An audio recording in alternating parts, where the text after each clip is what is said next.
Hola, ¿cómo les va? Bienvenidos. Esta es la segunda edición de DTV. Acá estamos en vivo para contarles todas las novedades. Una semana cortita que ajusta un montón de temas y que nos prepara para lo que va a ser la próxima, la que viene, que empieza la semana, en realidad, parlamentariamente hablando. Acabo de inventar un gerundio el martes con la Comisión de Juicio Político, con una serie de citaciones que seguro van a dar que hablar porque tiene que, entre otros, incluye a periodistas. Así que vamos a ver en qué termina convirtiéndose ese debate o esa exposición. Hola Leo, hola Mauri, ¿cómo andan? ¿Cómo te va, Meli? ¿Cómo están? Meli? Estamos bien, esperando, como vos bien decís, la semana que viene, esta semana corta, sin actividades. Ya tenemos dos comisiones convocadas, primero la de juicio político, después hay una comisión de acción social y salud pública, que también va a haber un tema que quedó, también el martes por la tarde, a las 5. Un tema quedó pendiente en diciembre, cuando no se pudo sesionar, que es la seguridad del paciente. La Comisión de Salud ha hecho un trabajo bárbaro el año pasado, porque la integran ex ministros de salud, entonces conocen todos los problemas del terreno, y uno de los problemas es la cantidad de muertes evitables por una mala atención que hubo de un paciente. Es un tema que se trabaja inclusive de organismos internacionales, y la presidenta de la comisión, Mónica Fein, ya convocó a una reunión el martes que viene porque quiere avanzar con un proyecto, ¿no? La seguridad del paciente. Ya estuvieron hablando en noviembre, sí, en noviembre estuvieron hablando, vinieron 4 o 5 especialistas, se expusieron sobre el tema.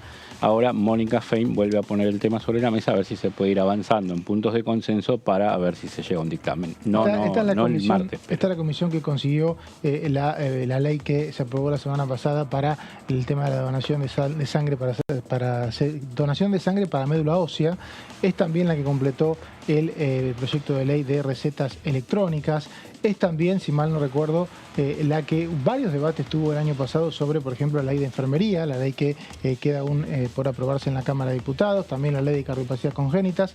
Muchos exministros de salud la que ley conocen, de, ¿no? También todo lo que tiene que ver con la violencia obstétrica, también con la atención con mayor perspectiva humanitaria para algún tipo de tratamientos o enfermedades, como cuidados paliativos, como también oncopediatría, pacientes con HIV positivos, ¿no? Exactamente, una comisión que trabajó muchísimo. Muy dotada, porque recordemos que después de la pandemia lo que pasó es que en muchas elecciones en el 2021 pusieron a los ministros de salud en las listas. Claro. Entonces es una comisión, es un dream team que tenemos. Porque se venía de la pandemia, dijeron, claro, qué bien que hicieron el trabajo, vamos a ponerlos de... Sí, pero aparte me parece que es como realmente, no sé, es una sensación, ¿no? Para nosotros en la vida nos toca ser pacientes, obviamente, no nos toca estar del otro lado. Y muchas cosas que uno dice, ¿en serio hace falta una ley para que nos den un diagnóstico con perspectiva humanitaria? Sí, hacía falta, porque evidentemente no había acompañamiento en este sentido. No estaba. Y aparte, ¿quiénes dicen que hace falta? Los ministros de salud de las provincias que siguen lo que pasa en sus hospitales. Chicos, son ellos los primeros que dicen que hace falta. Y el otro día estaba leyendo este fin de semana un artículo, una entrevista en realidad que le hacen a una mujer que fue recontracapa investigadora del CONICET, digamos, con una vida muy, muy florida, muy viajada, una persona muy lectora que está con esclerosis lateral, la misma que tiene Bullrich. Esclerosis lateral múltiple, ¿no? No, al revés, la otra, a la adquirida. Adquirida, sí. Bueno, y el título de la nota era que quería la ley de la eutanasia. Sí. Yo tengo derecho a elegir cómo morir. Dije, a ver de qué se trata esto. Cuando te pones a leer en qué se convierte la vida, que ella explicaba que Lela, vos podés tener una enfermedad que es degenerativa, que va desde los músculos de las piernas hacia el cerebro o viceversa. Esteban Bullrich tiene de los miembros superiores hacia abajo, por eso él prácticamente no puede hablar. Claro. Y tiene afectada la parte cognitiva principalmente. Esta mujer es todo lo contrario, tiene afectada toda la parte motriz, o por lo menos de la cintura para abajo, y todavía no le degeneró el cerebro. Entonces tiene un cerebro muy activo, sabiendo conscientemente, en su caso particular, que no tiene cura, se va a morir de una manera muy terrible, porque se mueren en general, perdón por estos detalles, pero bueno, ella lo contaba así, me pareció preciosa la nota y me pareció una joya para que la Comisión de Salud, por ejemplo, pueda empezar a pensar este tipo de casos concretos, Porque cuando escuchás decís, che, es cierto, esta persona tiene derecho a elegir cómo se va a morir. Es un tema, la eutanasia. Es un tema enorme. Es un tema peligroso, la eutanasia, peligroso, un tema álgido la eutanasia. Claro, sí, por ahí no es el año para debatirlo, ¿no? Los años electorales por ahí no son los años para debatir este tipo de cosas. Alfredo Cornejo, cuando fue senador y ahora como diputado, y también Jimena Latorre, presentaron proyectos, pero hay sectores que están en contra porque el Congreso avanzó, esta Cámara aprobó una ley de cuidados paliativos y consideran que una cosa choca con la otra. Exacto. Que no podés, si una obra social, una prepaga, tiene que garantizar cuidados paliativos, se teme de que una ley de eutanasia no sea más ni menos que una invitación a morir, que puedan tener cierto sistema de salud para con la gente. Por eso también choca con lo religioso, que hay quienes dicen que la vida termina cuando Dios lo define, por lo tanto eso también tiene una connotación complicada, y este Congreso todavía está lejos de la eutanasia. Está muy lejos, porque cuando vos escuchás, bueno, todo lo que desde como siempre digo, ¿no? Desde la perspectiva de las personas a las que les toca atravesar determinada situación, por eso digo, me parece que la Comisión de Salud a esto venía a cuento, por ser médicos, por haber estado en la trinchera real, la atención de las personas de verdad, casi todos los que integran esa comisión de una manera u otra conocen, han palpado la realidad sanitaria, por así decirlo de alguna manera.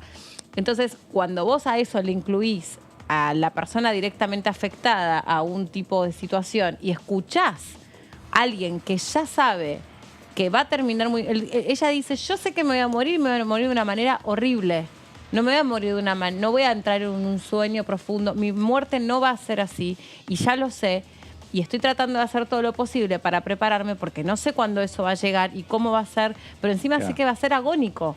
Porque como es degenerativo, es todos los días un poquito peor, un poquito peor, un poquito peor. Y bueno, después tenés una persona como Esteban Bullrich que piensa todo lo contrario, ¿no? Porque Esteban Bullrich además es una persona muy religiosa, muy apegada a la fe católica. Entonces, desde esa perspectiva, me imagino que, a pesar de que él también sabe que su desmejoramiento no se le parece en nada a la vida, pues la verdad es que no terminan pareciéndose a la vida en nada. Aún así nunca lo escuché pronunciarse sobre el deseo de... Él cree lo contrario, cree que la vida es hermosa aún de la manera que le tocó vivir a él. Claro. No es lo que ha dicho. Es un tema complicado, es un tema complicado. Y apasionante. Y apasionante, porque están los derechos individuales y está también la concepción que se tiene de la vida y la muerte, ¿no? De la vida y de la muerte, atravesados por, digamos, indefectiblemente una ideología, una manera de ver la vida, una manera de vivir la vida. Porque además vos podés tener conceptualmente una manera de vivir la vida hasta que... Y el hasta qué te cambia por completo. Exacto. Sí, y la vejez tiene costo, ¿no? Y lo sabe este Congreso y este gobierno, que invierte muchísimo en mantener una gran cantidad de personas cuyos aportes no alcanzaron o por lo menos no están como para pagar jubilaciones. Entonces hay quienes temen que esto sea cierto lobby como para que los sistemas de salud tengan un costo más bajo. Recordemos, si la vida baja 10 años promedio, 5 años promedio, los sistemas de salud tendrían un ahorro enorme, mundialmente. Sí, eso no hay que soslayarlo, lo que dice Mauri de la especulación que puede haber atrás también, en algunas cuestiones de salud. Siempre está. Sin duda. Es el mayor negocio del mundo, ¿no? Es el mayor negocio que por ahí colapsado a veces con algunas variantes como esta, ¿no? Sí, lo hemos visto, perdón que te interrumpí, con el tema de las patentes y las vacunas. Lo hemos visto con un montón de decisiones a donde vos decís, bueno, acá en el fondo hay lobby, hay intereses económicos, y vaya que los hay, porque lo mismo en su momento cuando fue... el auge del SIDA, también se hablaba de cómo puede ser que se haya avanzado en todo esto y para el SIDA no haya ningún tipo de cura, sanación definitiva o prevención. Bueno, prevención sí que es el profiláctico, entre otras cosas, pero cura y sanación no hay tratamiento. No, te digo, desde eso de lo máximo, de cómo se tratan las enfermedades, cómo se enfrentan, qué elementos tenés, hasta lo más mínimo de una receta digital, que todo lo que hay que hacer y todo lo que cuesta legislativamente para que avancen, lo que costó lo de genéricos. No nos olvidamos del debate porque hace 10 años fue, o 12 años. 20 años, pero vuelve a cada rato porque no se cumple. Pero, pues, sí, vos tú vas al médico y pum, marca. Entonces, no podés salir de eso. Es cierto. Y está legislado y está claro y hubo publicidad. Y hubo gobiernos nacionales, provinciales pidiéndolo, apoyándolo, y cuesta. Bueno, muchachos, ahora vamos a seguir con todos estos temas que obviamente rozan y determinan la agenda parlamentaria, pero ya tenemos a nuestro primer invitado del otro lado.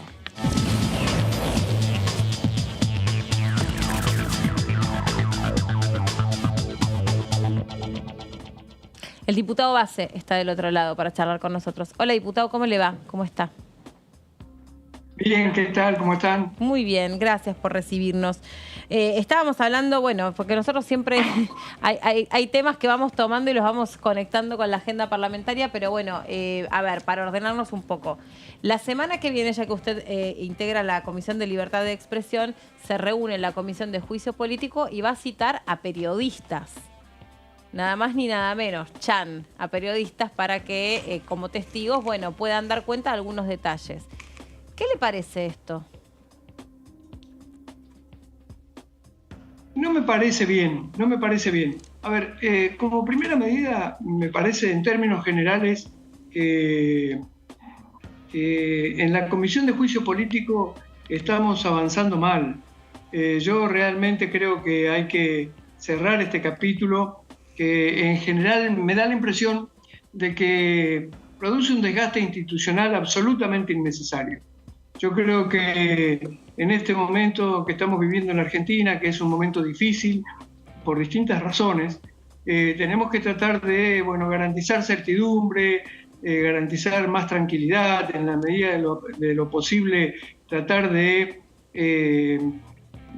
priorizar otras cosas, de no jerarquizar los debates innecesarios. Y me parece desde este punto de vista que el oficialismo se equivoca, yo creo que el gobierno se equivoca, que en general este debate que han generado desde el kirchnerismo con la Corte y con la justicia en general no se justifica de ninguna manera. Así que yo creo que habría que cerrar este capítulo cada vez. Cuando se inició este proceso de solicitud o de pedido de juicio político a la Corte, en realidad nosotros señalamos que nos parecía un error, que nos parecía absolutamente innecesario, que era un avance de la política indebido sobre el Poder Judicial y que por otra parte iba a generar un desgaste institucional. Pero la verdad es que con las sucesivas reuniones que se fueron produciendo de la Comisión de Juicio Político, uno puede advertir que el debate ha incluso disminuido la calidad, cada reunión es peor que la anterior. Me parece que hay planteos que son absolutamente innecesarios, exagerados, que como digo, me da la impresión de que es un desgaste institucional, incluso para la propia Cámara de Diputados, para el propio Congreso de la Nación, absolutamente innecesario. Esto por un lado. Y por otro lado, yo creo que el tema de la prensa en general, nosotros tenemos que ser absolutamente respetuosos de la libertad de prensa. Hay una legislación vigente en el país que en todo caso limita cualquier denuncia falsa, limita cualquier exceso que se pudiera cometer, pero en realidad la libertad de prensa tiene que ser un valor fundamental. Yo creo que un principio general que debe regir el funcionamiento del Estado y de la política, y que nosotros no tenemos que estar convocando a periodistas, a medios de difusión. La verdad, yo siempre digo, la libertad de prensa en todo caso se discute con más libertad de prensa. Cuando en un país empieza por algún motivo y de cualquier manera a limitarse el trabajo de un periodista o de un medio de difusión, empiezan a generarse problemas que obviamente no tienen nada que ver con las aspiraciones que tenemos los argentinos de vivir en un país con la mayor libertad posible y en democracia y con los derechos constitucionales absolutamente garantizados, ¿no? Diputado, usted sí conoció en vida a Raúl Alfonsín, militó con él desde muy joven, claro. Acompañó todo el proceso de la recuperación democrática, estaban en la agrupación, creo que era Renovación y Cambio, ¿no? Usted de ahí surge, o sea que conoce todo el proceso del inicio de la democracia. Y tuvo que escuchar en la Comisión de Juicio Político testimonios de víctimas de la represión, y en 2017 tuvo que venir al Congreso a aprobar una ley para que los represores no salieran de forma anticipada, como había decidido la propia Corte Suprema. Esta situación, que sé que lo interpela personalmente, ¿no es para usted motivo de juicio político a los cortesanos? No, yo creo que no es motivo de juicio político. Me da la impresión de que, además, si se hubiera planteado el tema en esos términos, este debate en la Comisión de Juicio Político debió haberse realizado antes. Está claro que hoy para la sociedad argentina hay un mensaje claro, que es el enfrentamiento del gobierno con la Corte por determinadas cuestiones, incluso por estos temas de los juicios que están vinculados con la vicepresidenta de la República y con el tema de la coparticipación de la Ciudad de Buenos Aires y por algunas otras cuestiones que han generado esta situación de tensión entre el poder político, el poder ejecutivo, el oficialismo en el Congreso y el poder judicial y la Corte en particular. Está claro que esta es una sensación instalada en la sociedad con razón, y me parece que desde este punto de vista impulsar ahora este juicio político tiene que ver con esto, y la gente hace esa lectura, y esto genera niveles de incertidumbre importantes. Por supuesto que yo estoy totalmente en desacuerdo con ese tema de cualquier tipo de beneficios a personas que hayan participado de la violación de los derechos humanos y estas cuestiones, pero me parece que este proceso que se está dando hoy de juicio político a la Corte está vinculado a estas últimas cuestiones y eso es lo que produce, desde mi punto de vista por lo menos, un desgaste institucional absolutamente innecesario. Sobre todo, como digo, porque la verdad es que en la Argentina tenemos tantos problemas diarios y tenemos, la sociedad recibe todos los días o todas las semanas alguna mala noticia vinculada con distintas cuestiones económicas, seguridad, calidad de la educación, etcétera, etcétera, que me parece que tenemos que tratar por todos los medios de frenar con algunos arranques de esta naturaleza y tratar de razonar de la mejor manera posible y tener un planteo lo más racional posible de manera de ir encontrando soluciones, ¿no? Sí, diputado Base, ¿cómo le va? Leonardo Fredes lo saluda. ¿Qué tal, Leonardo? ¿Cómo anda? Muy bien. Le pregunto, usted dice los temas de actualidad, los temas que preocupan a la gente, y a nivel parlamentario estaba ley de alquileres. Hoy se supo que hay una intención del gobierno de avanzar en la derogación o anular un poco lo que está vigente y ver qué se puede hacer con ese tema. ¿Usted qué posición tiene y cómo ve este pasito que quiere dar el gobierno? A ver, yo primero estoy totalmente de acuerdo con que hay que avanzar en este tema de alquileres porque está clarísimo que la actual ley genera un perjuicio enorme, sobre todo a los inquilinos, y hay que tratar de resolver esta situación. La ley lo que hizo fue producir una reducción brutal del mercado, con lo que han desaparecido muchísimas propiedades, casas, departamentos que podrían haber estado en alquiler, y lo que ha generado un aumento demasiado importante de los alquileres que se dan, o que se producen, o que se ofrecen, y esto ha generado consecuencias negativas importantes para los inquilinos. Está clarísimo que tenemos que trabajar en esa dirección. La verdad es que nosotros veníamos trabajando desde el año pasado, se trabajó bastante, el año anterior también, en tratar de resolver esta situación. Hubo ahí discusiones de los distintos bloques, en Juntos por el Cambio llegamos a una posición común, pero bueno, no encontramos coincidencias con el oficialismo y eso trabó el tratamiento de una ley nueva que viniera a reemplazar a la ley vigente. Desde nuestro punto de vista, el hecho de haber trabado el tratamiento es un error importante. Nosotros le señalamos al oficialismo en más de una oportunidad que había que avanzar rápidamente con la ley de alquileres, más allá de los detalles de la ley que estábamos discutiendo. Y una opción clara, por lo menos desde mi punto de vista, es justamente la derogación de la ley actual. Algunos sostienen que, con la derogación de la ley actual no alcanza y que habría que avanzar en una nueva legislación para resguardar intereses de los inquilinos. Yo no tengo problema en que esto se dé de esa manera, pero lo que digo es que esto hay que resolverlo urgente. Entonces a mí me parece que la derogación de la ley actual es un primer paso y que serviría sin ningún lugar a dudas para resolver la urgencia, porque es uno de los temas más urgentes que hay que resolver en la Argentina sin ninguna duda. Bueno, y que se cruza también con otros indicadores que tristemente hemos conocido en los últimos días, que es el índice de pobreza, el índice de cómo los argentinos están perdiendo su poder adquisitivo, porque, digamos, la ley de alquileres está atada directamente en su capacidad de éxito o de fracaso a la inflación. Sí, claro. Sí, es clarísimo. Nosotros no podemos resolver por ley problemas de la macroeconomía, eso está claro, es así. Pero lo que sí tenemos que hacer es tratar de, bueno, de alguna manera disminuir el impacto de esos problemas en el conjunto de la sociedad, y en este caso el tema de la ley de alquileres realmente podemos trabajar porque la legislación actual es muy, muy mala. Y lo mismo ocurre con otras cuestiones, como el tema de los créditos UBA o el tema de los créditos prendarios de los automotores. Realmente hay que trabajar en estas cuestiones para tratar de aliviar la presión que se da sobre el conjunto de la sociedad. Ahora, es cierto que el problema principal que hoy tenemos en la Argentina es el drama económico. Tenemos una inflación creciente y muy alta, porque el problema no es solo que es creciente, sino que parte de una base muy alta. Entonces, de esta manera se está produciendo un desgaste del poder adquisitivo del conjunto de los argentinos muy, pero muy importante.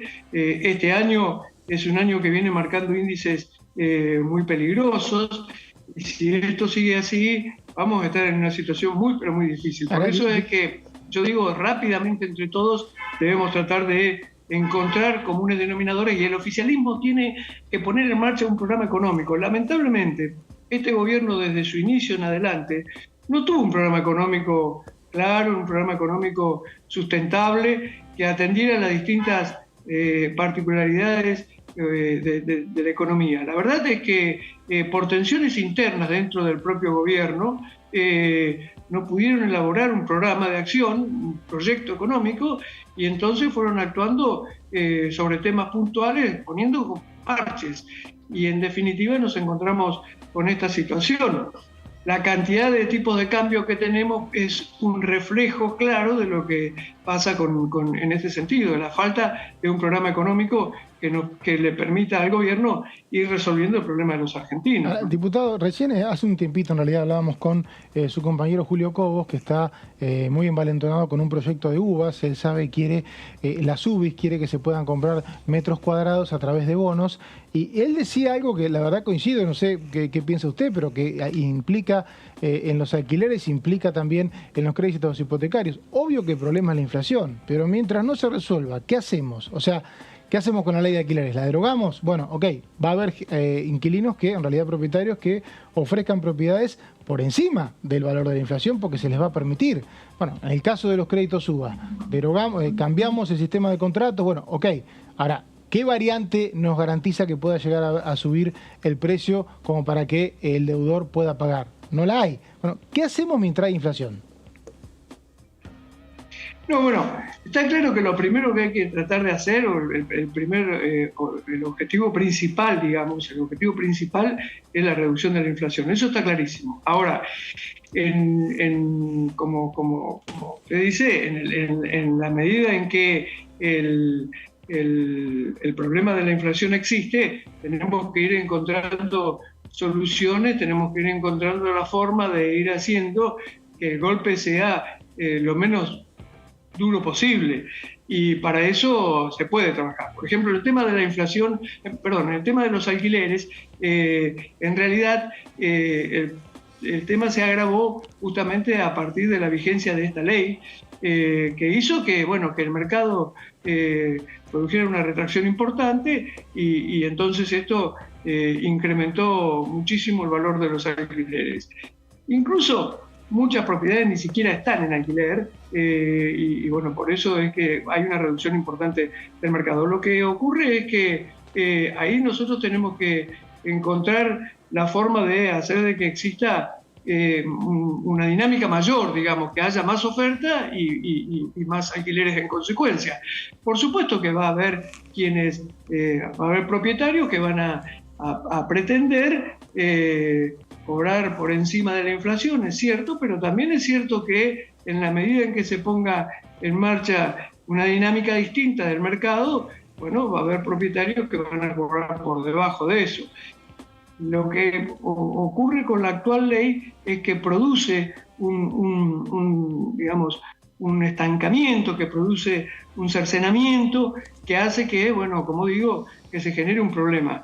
Está claro que la situación que se vivía antes era mejor que la que estamos viviendo ahora, a pesar de que también había inflación. Así que me parece que hay que trabajar en esa dirección hasta tanto se vaya resolviendo el tema de la inflación. Y por otro lado, con el tema de las uvas es distinto, ahí hay contratos que respetar, por supuesto, hay una situación de las entidades bancarias, pero hay que encontrar también una solución, porque la verdad es que las cuotas sí. Perdón, No, al contrario, ahí que usted habla de las entidades bancarias, los bancos cuando estuvieron en la comisión debatiendo esto, ¿qué dijeron? ¿Cuál es la postura de los bancos sobre la posibilidad de acompañar o tratar de retrotraer al índice de inflación? Yo creo que más o menos se apunta a eso, ¿no? Que, digamos, que lo que les reste de pagar a los deudores sea con un índice que esté retrotraído a la inflación de cuando contrajeron ese préstamo. Más, menos, me imagino que las decisiones van por ese lado. ¿Qué dicen los bancos? Sí. No, en términos generales los bancos obviamente que aceptaban que estábamos frente a un problema y se prestaban o se mostraban dispuestos a encontrar soluciones. Lo que no querían era que se produjeran grandes cambios en el sistema de contratación, digamos. Yo creo que lo que ellos pretenden desde los bancos es justamente que se diga, bueno, en definitiva estamos atendiendo una situación puntual, una situación extraordinaria y busquemos a esta situación extraordinaria una forma de resolver.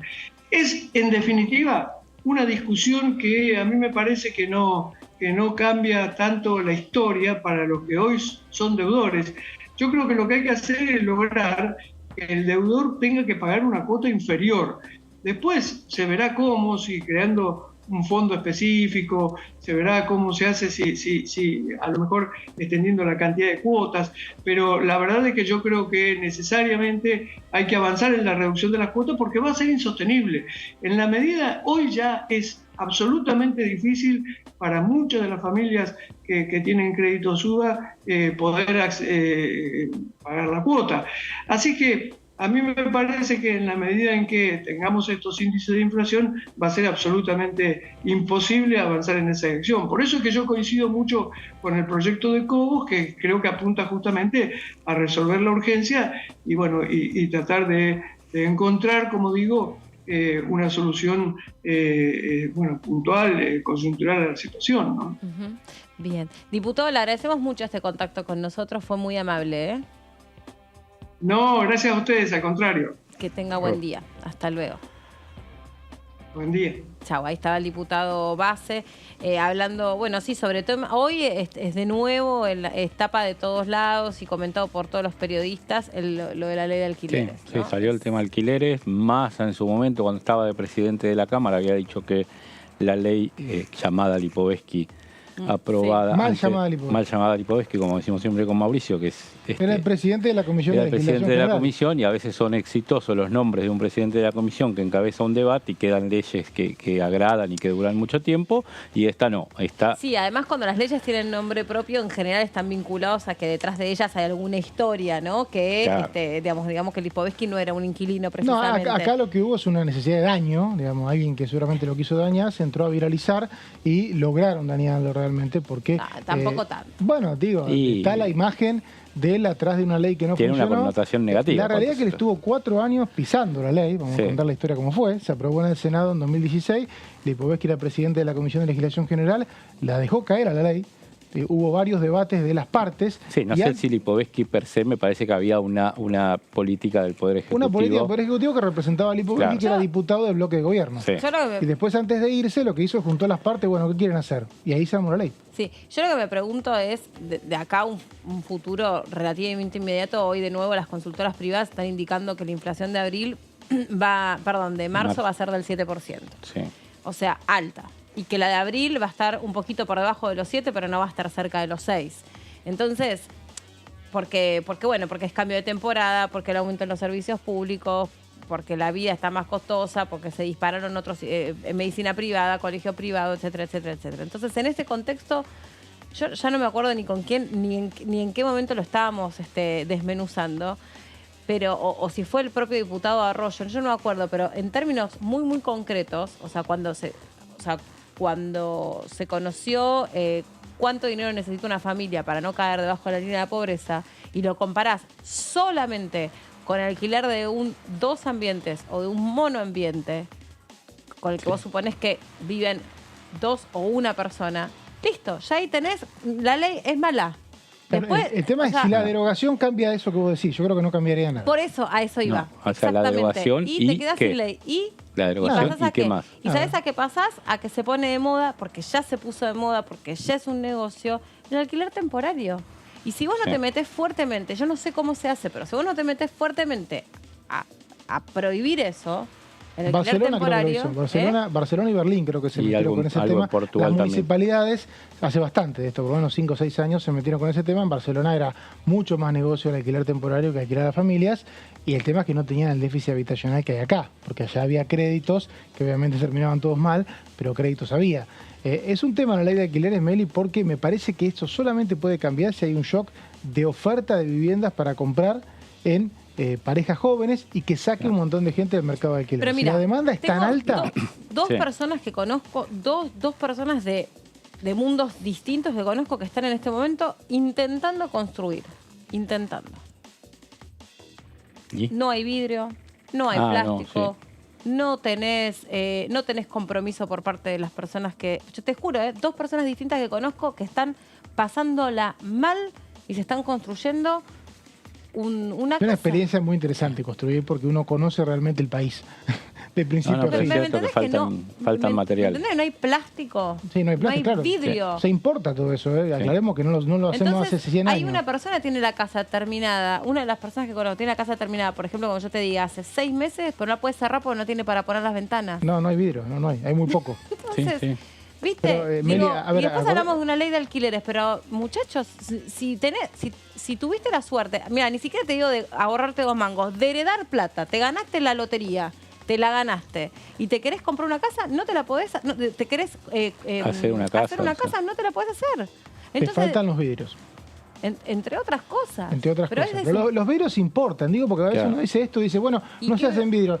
Nosotros no tenemos la capacidad de producir casi nada. ¿Cómo no tenemos la capacidad? No, aparentemente, si no lo hacemos, nunca lo hicimos, evidentemente no lo sabemos hacer. Si lo importamos, es porque no lo hacemos. El tema es que cuando nos faltan dólares nos enteramos, pero los vidrios importan, los plásticos importan, la industria argentina es totalmente deficitaria en dólares a niveles escandalosos, y cuando los dólares no entran porque no llueve y el campo no puede darlos, falta todo. Claro.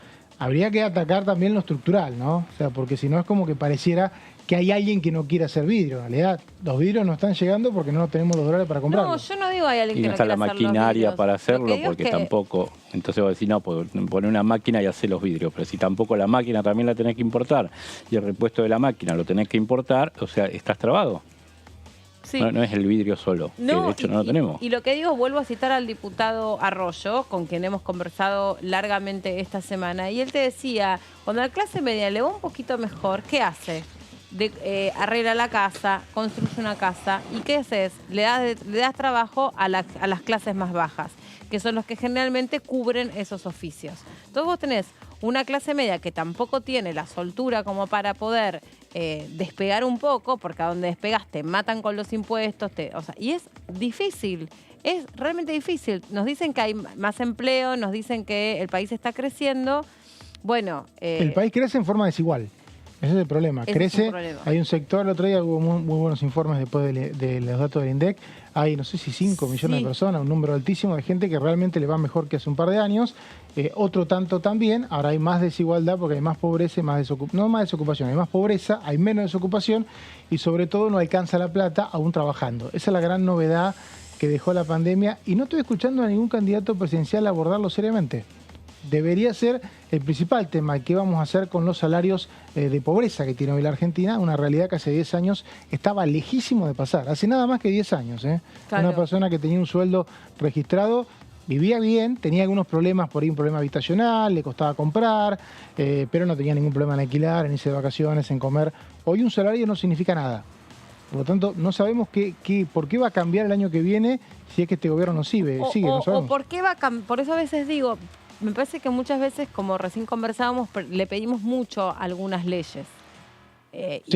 Totalmente. Y la verdad es que viste, porque también hay que ser justos. La ley de alquileres tampoco la vimos nacer en un momento próspero. La vimos nacer en un momento muy complicado. Entonces tampoco podemos decir a ciencia cierta si fue culpa de la ley. No, tal cual. No sabíamos que iba a haber una pandemia, que todas las pandemias disparan la inflación y en Argentina duplicó la inflación como en todos los países del mundo. Tiene razón el jefe de gabinete. La Argentina pasó de 50 a 100. En otros países pasó de 2 a 10. Y yo te puedo asegurar, Meli, conozco gente que vive en países que pasó de 2 a 10, se siente un montón, porque es 5 veces más. Pero obvio. Es 5 veces más. Obvio, porque el número final pareciera poco. Exacto, ahí donde la proporción es por 2, ya y lo sentís. no hay cultura de aumento salarial, o sea, se siente un montón. No, por supuesto, por supuesto. Bueno, esto porque es un tema del día, la ley de alquileres, pero en realidad para nosotros es un tema de todos los días. Venimos hablando y ocupándonos de este tema hace mucho tiempo. Le quiero dar la bienvenida al diputado Di Giacomo que está con nosotros. Hola, diputado, ¿cómo está? ¿Qué tal? ¿Cómo les va? ¿Qué dicen ustedes? Bienvenido, ¿todo bien? Muy bien, muy bien, muy bien. Hemos almorzado, así que estamos bien. Muy bien. Tuvimos toda una reunión bastante prolongada por la mañana. ¿Sobre qué temas? ¿Podemos saber? Y todas las, digamos, las organizaciones que trabajan con la discapacidad, nucleadas alrededor, a su vez, de una red, conforman, digamos, una red de organizaciones que trabajan en discapacidad, REDIS, organizaron para el día de hoy, acá justamente en el anexo C, un encuentro en el cual nos informaron, un informe sobre la presentación que se hizo, las presentaciones alternativas, vamos a decir así, que se hicieron en Ginebra, en Suiza, para que no solo esté la presentación oficial o del gobierno, sino a su vez las organizaciones llevaron su palabra frente a digamos, lo que son las comisiones que tienen que ver con los derechos humanos de las personas con discapacidad, de la mujer y demás. Y bueno, por supuesto, con todo lo que significan los reclamos por lo que no está hecho, lo que falta, lo que se enuncia pero no se pone en práctica, las leyes que a su vez faltan, la necesidad que tenemos, estamos hablando de una nueva ley que de alguna manera se adapte a la convención que adscribió la Argentina respecto de los derechos de las personas con discapacidad, que bueno, las estamos esperando, no tenemos el texto todavía de esta ley, y hoy para sorpresa mía me entero que parece que el Papa sí lo tiene, se le llevó, digamos, pero a los legisladores no nos trajeron nada todavía, así que estamos a la ¿Y qué espera. pudo ver de ese proyecto? Claro. Ahora me da... No tenemos letra directamente, porque esto es un proyecto del Ejecutivo, que fue analizado en el Ejecutivo, que el año pasado se comprometió la gente de la ANDIS, de la Agencia Nacional de Discapacidad, a presentarlo el mes de agosto para que lo empezamos a debatir. De hecho, nunca se presentó.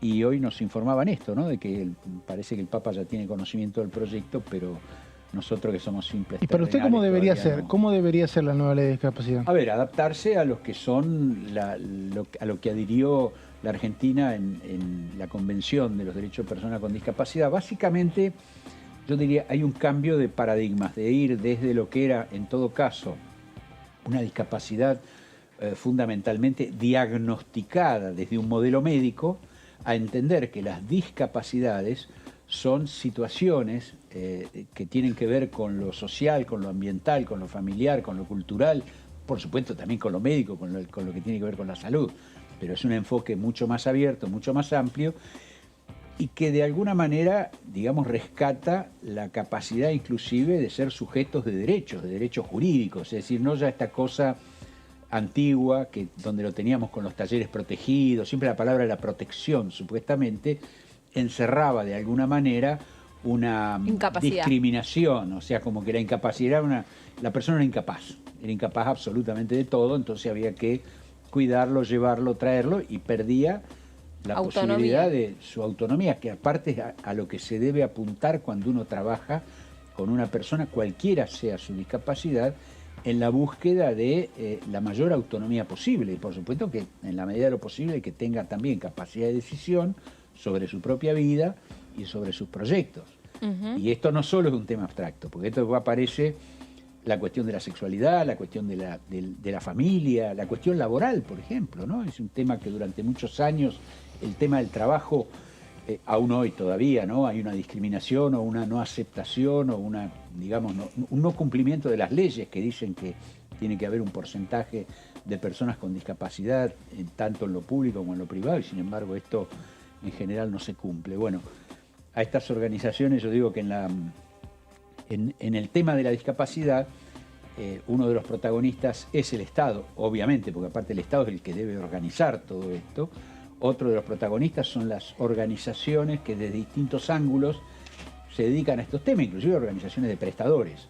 Y finalmente también, y por supuesto, y como protagonistas centrales, las familias y las propias personas con alguna discapacidad que se nuclean a través de las federaciones, ¿no es cierto?, de sordos, de ciegos, de personas con distintas problemáticas que de alguna manera hacen valer sus necesidades y la posibilidad de que se cumpla con aquello que muchas veces está enunciado, pero como dijo muy sabiamente el colega Daniel Arroyo, creo que en la sesión anterior, entre un enunciado y un hecho tiene que haber un presupuesto. Si no hay un presupuesto en el medio, el enunciado queda nada más que en palabras y no se transforma en acciones. Y nosotros tenemos que buscar que esto tenga que ver con las acciones, ¿no? Sí, aparte que poca representación hay en los medios de comunicación de personas con discapacidad. No están representados, no están incluidos. Lo único más novedoso fue esta serie de División Palermo, que incluyó minorías, diversidades y discapacidades. Sí. Que fue una enorme oportunidad para actores, para actrices o para personas que se ganan la vida como pueden y de una manera, digamos, un poco más disruptiva, bueno, poder tomarlo como naturalizar algunas cosas y hasta ellos mismos poder hacer humor de eso. Sí, fíjate que hay sectores que son a su vez vulnerables dentro de lo vulnerables que significa la discapacidad, porque alguien que en su familia tiene alguien con una discapacidad y que es pobre o que no tiene una cobertura social, tiene un doble problema. Totalmente. Muchas veces las cuestiones de género hacen esto, no solo en cuanto a la desventaja por ahí por ser mujer, y qué decir de las diversidades sexuales, que también tienen, digamos, sumado a la discriminación por la discapacidad, aparece la discriminación por las elecciones, digamos, fuera de lo común, vamos a ver, fuera de la norma, no digo de lo normal, pero sí fuera de la norma, ¿no? ¿Y las coberturas en Argentina están bien con los temas de discapacidad? Las coberturas médicas, claro, de todo tipo que necesita personas con discapacidad. En este momento, como suele pasar con todas las cuestiones en épocas de alta inflación, lamentablemente las coberturas están en peligro, disminuidas o dejan de existir. ¿Por qué? Porque no hay prestadores, porque los prestadores se salen del sistema, porque además el que tiene que hacer una inversión en un equipo, por ejemplo, de gente, de profesionales, o el que tiene que hacer una inversión en un vehículo, porque también hay que tener en cuenta aquellos que se dedican al transporte de las personas con discapacidad, o una institución. O el tema de incluso yo había escuchado de los perros, perros lazarillos son, creo, que casi que no se entrenan, digamos, aquí, que se entrenan afuera, que tener un perro de esos cuesta un montón. Exacto. Son cuestiones que hoy, como la mayoría de las cosas en una economía de alta inflación, se encuentran dificultades. Qué complejidad, ¿no? Sí, diputado, yendo a lo parlamentario ya estrictamente, después de esa sesión del martes pasado, que se llevó a un consenso con un temario que estuvo la Justicia Federal de Santa Fe a la cabeza, digo, ¿es optimista que se destrabe este bloqueo que había hecho Juntos por el Cambio y poder volver a trabajar normalmente? Bueno, yo después de la sesión que tuvimos me quedé al otro día porque había temas que me interesaban, estuve en el Senado y viví una lamentable situación. Realmente me provocaba vergüenza verlo, ¿no? Nos cruzamos con el diputado. Por especulaciones políticas se abandonó una sesión y se dejó por fuera de una sesión donde estaban todos los temas, porque acá nadie podía decir que los temas que habían propuesto no estaban. Los temas que se habían propuesto desde Juntos por el Cambio, desde el Bloque Federal y desde el oficialismo, estaban todos. Temas que tenían firma de todos los bloques. Es increíble explicar esa situación. Creo que prevaleció el mostrar, no voy a ser vulgar, pero pueden imaginárselo, mostrar quién era más poderoso, digamos. Claro. La escena política, pero es duro explicarle a la gente que la construcción de una escena política prevaleció sobre los temas específicos. Entonces, pero aquí también pasó. Pero acá pasa mucho. Sí, pero pasa todo el tiempo. Pero acá fue una cosa obscena, porque eran, como dice el diputado, 10, 12 temas, de los cuales todos tenían acuerdo unánime, con personas vulnerables como la gente de la lengua de señas, que estaba esperando su sanción, la gente de discapacidad, que estaba esperando el CUT permanente, que el diputado elaboró, la ley Lucio, alcohol cero, todos temas que tenían un apoyo de todas las fuerzas políticas y se dejaron en un segundo plano en favor de la construcción de una escena política. Es duro explicarle a la gente, ¿no? Y bueno, usted como representante le cuesta, creo ¿no? que esto genera... Mira, ayer estaba escuchando esta señora que nos está visitando, que es Cayetana Álvarez de Toledo, que pertenece a la derecha española, pero que está muy relacionada con la Argentina, porque su mamá es argentina, inclusive. Una mujer, me pareció muy inteligente, ¿no? Porque ella, asumiéndose de derechas, dejaba bien en claro que, así como ella estaba en contra del populismo, estaba en contra de los libertarios, de la antipolítica, donde decía la política es la única solución a los problemas de la comunidad. Lo que pasa es que en la política tendrían que estar los mejores y no cualquiera. Entonces dice, bueno, yo me reconozco, como decía ella, de derecha, reconozco la libertad como un eje central, pero no estoy de acuerdo ni con los de este extremo ni con los del otro, ¿no es cierto? Y yo creo que muchas veces, o lo que se está dirimiendo ahora en un año electoral, en muchos casos, son no solo los dos proyectos de las dos grandes fuerzas mayoritarias, sino las internas de los dos proyectos de la fuerza mayoritaria. Entonces se transforma en una situación muy compleja, internas. De lo cual lo que gana es la antipolítica, ¿no? Bueno, pero en el medio también está, y con un enorme participación aquí en la Argentina, las organizaciones no gubernamentales, que son quienes terminan dando respuesta o por lo menos trasladando una realidad con mayor cercanía, mayor digamos, mirada de territorio que la política, porque la política lamentablemente, por lo menos tal como nosotros la venimos consumiendo la política, vive en una abstracción. La política no anda en colectivo, la política no sufre la inseguridad, la política llega a fin de mes. Estoy usando un lenguaje figurativo y no lo estoy chicaneando a usted, obvio. Yo de todas maneras no generalizaría como no generalizo en ningún punto, digamos. Yo creo que cuando generalizamos algo y decimos la política, el periodismo, los medios, estamos diciendo que son todos, con lo cual no es nadie. Yo creo que hay que marcar la responsabilidad de cada quien y asumir a su vez cada uno lo que le toca en todo esto, ¿no es cierto? A mí me parece que, más allá de las dificultades que la Argentina está viviendo, la salida de esas dificultades, y esto es una idea que por supuesto puede tener sus contradictores, ¿no? La salida a la situación que estamos viviendo se va a dar a través de los sectores que logren un consenso mayoritario. No se va a dar por ninguno de los dos extremos, porque esos dos extremos son absolutamente irrealizable, digamos, ¿no? Es decir, o más extremos, digo dos porque pueden haber muchos extremos en este sentido. Sí, cualquier cosa que esté en un polo, no importa, cualquiera sea. Exactamente. Pero no es el caso de usted porque tiene un partido provincial en Río Negro que ahora va a elecciones, de alguna manera se puede decir que es víctima de la grieta nacional. Nosotros, digamos, como todos los partidos provinciales, no voy a decir que somos víctimas porque nosotros gobernamos, por lo tanto somos responsables de lo que estamos haciendo, de lo bueno y de lo que no se hace y de lo que está mal. Esto hay que asumirlo como tal. Sí digo que, bueno, hay representantes políticos que son muy jarabe de pico porque lo único que hacen es hablar. Quienes tenemos a su vez responsabilidad de gobierno, tenemos que medir nuestras palabras y tenemos que de alguna manera tratar de estar en la realidad o en relación con la realidad, porque si no verdaderamente terminás hablando de un idioma ajeno, es decir, las necesidades hoy en día que tenemos todos en la Argentina pasan fundamentalmente por la inflación y por la inseguridad. Son dos temas centrales. Bueno, hablemos de estos temas, resolvamos estos temas, porque si no, estamos en cuestiones que, digamos, son muy discursivamente muy bellas, pero que no forman parte de las principales problemáticas de las personas. Entonces yo creo que nos tenemos que abocar a ese tipo de cuestiones, porque si no, la gente va a votar por reacción, va a votar por enojo, va a votar... y cuando vota por reacción o por enojo, vota cualquier cosa y va a terminar votando a quienes, por supuesto, a partir de no tener esas responsabilidades, pueden ubicarse como si estuvieran fuera del sistema.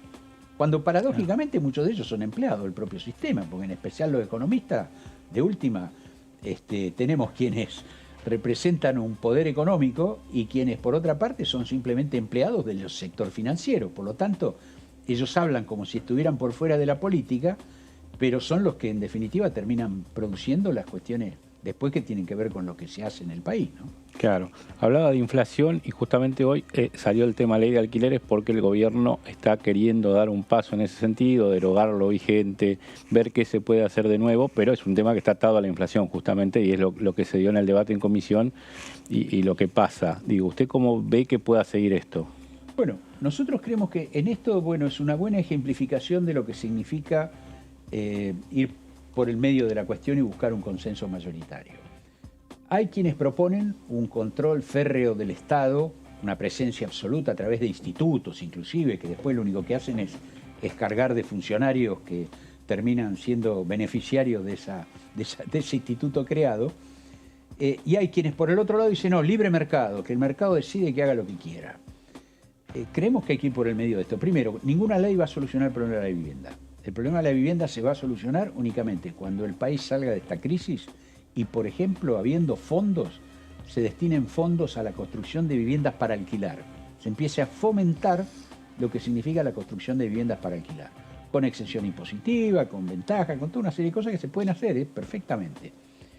Eso sería una solución de verdad. Mientras tanto, a mí me parece que lo que pasó con esta ley que se hizo, digamos, la intencionalidad que pudo tener el legislador en un principio de alargar los plazos para que la gente no se viera tan, digamos, tan necesitada de estar cada 2 años renovando, entonces de esto lo único que se beneficia es el sector inmobiliario, digamos, el intermediario. Sí. Se va a 3 años, a su vez fijamos una vez por año el aumento. Claro, en una realidad de paritarias inclusive que se están planteando cada 90 días, pensar en un alquiler que te aumente una vez por año, el propietario lo que va a hacer es decir, bueno, yo si esto me va a aumentar dentro de un año, ya mismo lo estoy alquilando mucho más caro de lo que hoy lo alquilaría. Y después sucede que al año le viene el 100%, porque la inflación está cercana al 100%, y el mismo inquilino dice, no, a mí no me aumentó el sueldo el 100%. Y seguimos en el mismo problema. Entonces, buscar un término intermedio para que se abra un poco más el mercado, para que verdaderamente se pueda ver, tratar de blanquearlo, digamos, que este es otro de los grandes problemas de este país. Es decir, la economía es informal por todos lados. Entonces, cada uno trata de ver cómo dentro de esta maraña de cosas saca su propia ventaja. Ahora ustedes habían firmado, perdón, Mauricio, ustedes habían firmado el dictamen con Juntos por el Cambio, se habían entusiasmado Juntos por el Cambio con que tenían la firma de ustedes, pero vieron No, pero después resulta que vino una propuesta que creo que fue de La Espina, que era que había que dejar librado que el aumento lo se haga cuando nosotros habíamos hablado de aumentos semestrales, por ejemplo. Claro. En ese sentido había un acuerdo. Cuando después aparece de que los aumentos son a consideración del propietario, dijimos, no, ahí entramos ahí nos fuimos al otro extremo. Claro, a lo que decía al principio. ¿Cuánto puede colaborar un gobierno provincial o hasta municipal en este tema? Porque siempre, de hecho el ministro de Desarrollo de Vivienda, creo, Ferraresi, habló de este tema, que los temas de vivienda deberían ser más de las provincias que de la nación o de los municipios. Y cuando hablamos de la ley de alquileres, hablamos de un congreso que parece querer hacerse cargo de los problemas habitacionales de cada rincón del país. Bueno, ¿se puede? Si nosotros, para poder hablar de eso, tendríamos que hablar de una reformulación de la coparticipación. Mientras el Estado Nacional se siga guardando el poder que significa ser quien se queda con los dineros que se recaudan a la gente en todo el país. Pero después lo coparticipa. Y después lo reparte discrecionalmente gran parte de ese dinero, porque tiene poder discrecional de poder repartirlo. Creo yo que entonces ahí no se le puede después pedir a la provincia que ya se hacen cargo de la educación, se hacen cargo de la salud, se hacen cargo de la seguridad, y también entonces de la vivienda. Bueno, se supone una financiación nacional, porque inclusive hay impuestos nacionales que se cobran supuestamente destinados a fondos para la vivienda. Bueno, todos estos fondos nacionales, todas estas cuestiones que hay de vivienda, si reformulamos la coparticipación y llegamos a un consenso distinto, es probable que se le pueda dar más responsabilidad a la provincia. Sin presupuesto... ¿Cómo es el déficit habitacional en Río Negro? Es el que se repite en todo el país. O sea, estamos en casi todas las ciudades y en especial a partir del desarrollo. Por ejemplo, yo soy del Alto Valle. En el Alto Valle, con el desarrollo de Vaca Muerta y el desarrollo petrolero, tenés una demanda... Carísimo. ¿Diputado? Alquiler muy alto y poca vivienda. En Bariloche, con el tema del desarrollo del turismo, tenés que la mayoría de las viviendas hoy se dedican al alquiler temporario y el tipo que se tiene que ir a vivir a Bariloche o el Bolsón o cualquier zona, inclusive no de mi provincia, sino de Neuquén, zona turística de montaña, San Martín de los Andes. También cuesta una barbaridad. Justo recién nos preguntábamos eso, ¿no? Si va a llegar un día en el que realmente se pueda legislar esto del alquiler temporario o no sé, o controlar. ¿Cómo se regula? A ver, hoy en día las nuevas tecnologías han hecho que haya como emergencia muchas situaciones que tienen que ver con contratos directos entre las personas. El caso del transporte público, así como antes estaba nada más que los taxis, que implicaban toda una cuestión de licencia, etcétera, etcétera, y un control más o menos rígido, hoy, a partir de las aplicaciones, a las cuales hoy ya se adhieren inclusive los propios taxistas, en su gran mayoría también, hoy aparece una posibilidad de un contrato privado. Contrato privado que a veces es beneficioso y a veces, como estamos escuchándolo, en situaciones de alta demanda, se transforma en algo que es utilizado para cobrarle a la gente lo que... Ahí no estamos hablando de recursos. Un intendente, como dice Meli, puede decir, no, yo quiero que en mi municipalidad esto esté regulado, que determinada cantidad de propiedades se alquilen en forma temporal y otras no. Pero ¿cómo salís a controlar eso? ¿Cómo controlás? ¿Cómo controlas el alquiler temporario? Bueno, sí, cuando pagas a vos tenés un catastro y tenés las viviendas que hay. Pensemos en una cuestión. Nosotros necesitamos que se construya más. Tiene que haber más vivienda. Pero depende de dónde. Acá no queremos que se construya más en la ciudad. No, pero acá de hecho se construye. Vos vas a cualquier barrio y se está construyendo. Tremendo. Lo que pasa es que se construye con amenities, premium o de un nivel que no hay tanto demanda de eso. Porque no hay gente que gane eso para alquilar. A ver, demanda claramente hay porque si no, no construirían eso. No hay demanda para ese tipo de... No, lo que vos no construyen para alquiler, Meli. Lo que pasa es que no están resolviendo el problema de fondo, que es que hoy por hoy la gente está, digamos, viviendo donde puede, no donde quiere, por lo tanto termina mandando a los chicos al colegio donde puede, no donde quiere, y así todo, ¿no? Por eso, hablemos de la vivienda familiar. Es distinto el monoambiente destinado a... que estudiantes o jóvenes por todos lados es o la vivienda de altísima categoría que es inalcanzable o el monoambiente para alquiler temporario. Pero como dice Leo, no hay una vivienda para parejas jóvenes en casi ninguna provincia. No están haciendo edificios con propiedades que se puedan alquilar a un precio razonable. El tema es que las regulaciones prohibitivas suelen fracasar por la dificultad de control de un mercado que es muy variado. Lo que hay que hacer son incentivos positivos a lo que se quiere que se haga. Es decir, yo no le puedo prohibir a alguien que estudie lo que quiera. Ahora, yo como Estado puedo decidir que me interesa que se formen tecnólogos y no filósofos. No quiero que se enojen los filósofos, pero bueno, está bien, pero puedo decidirlo como una necesidad del país. Entonces no tengo que prohibir que te inscribas en filosofía. Lo que yo voy a estimular con becas, con capacitaciones, con propaganda, con difusión y demás, es lo que yo quiero que se produzca.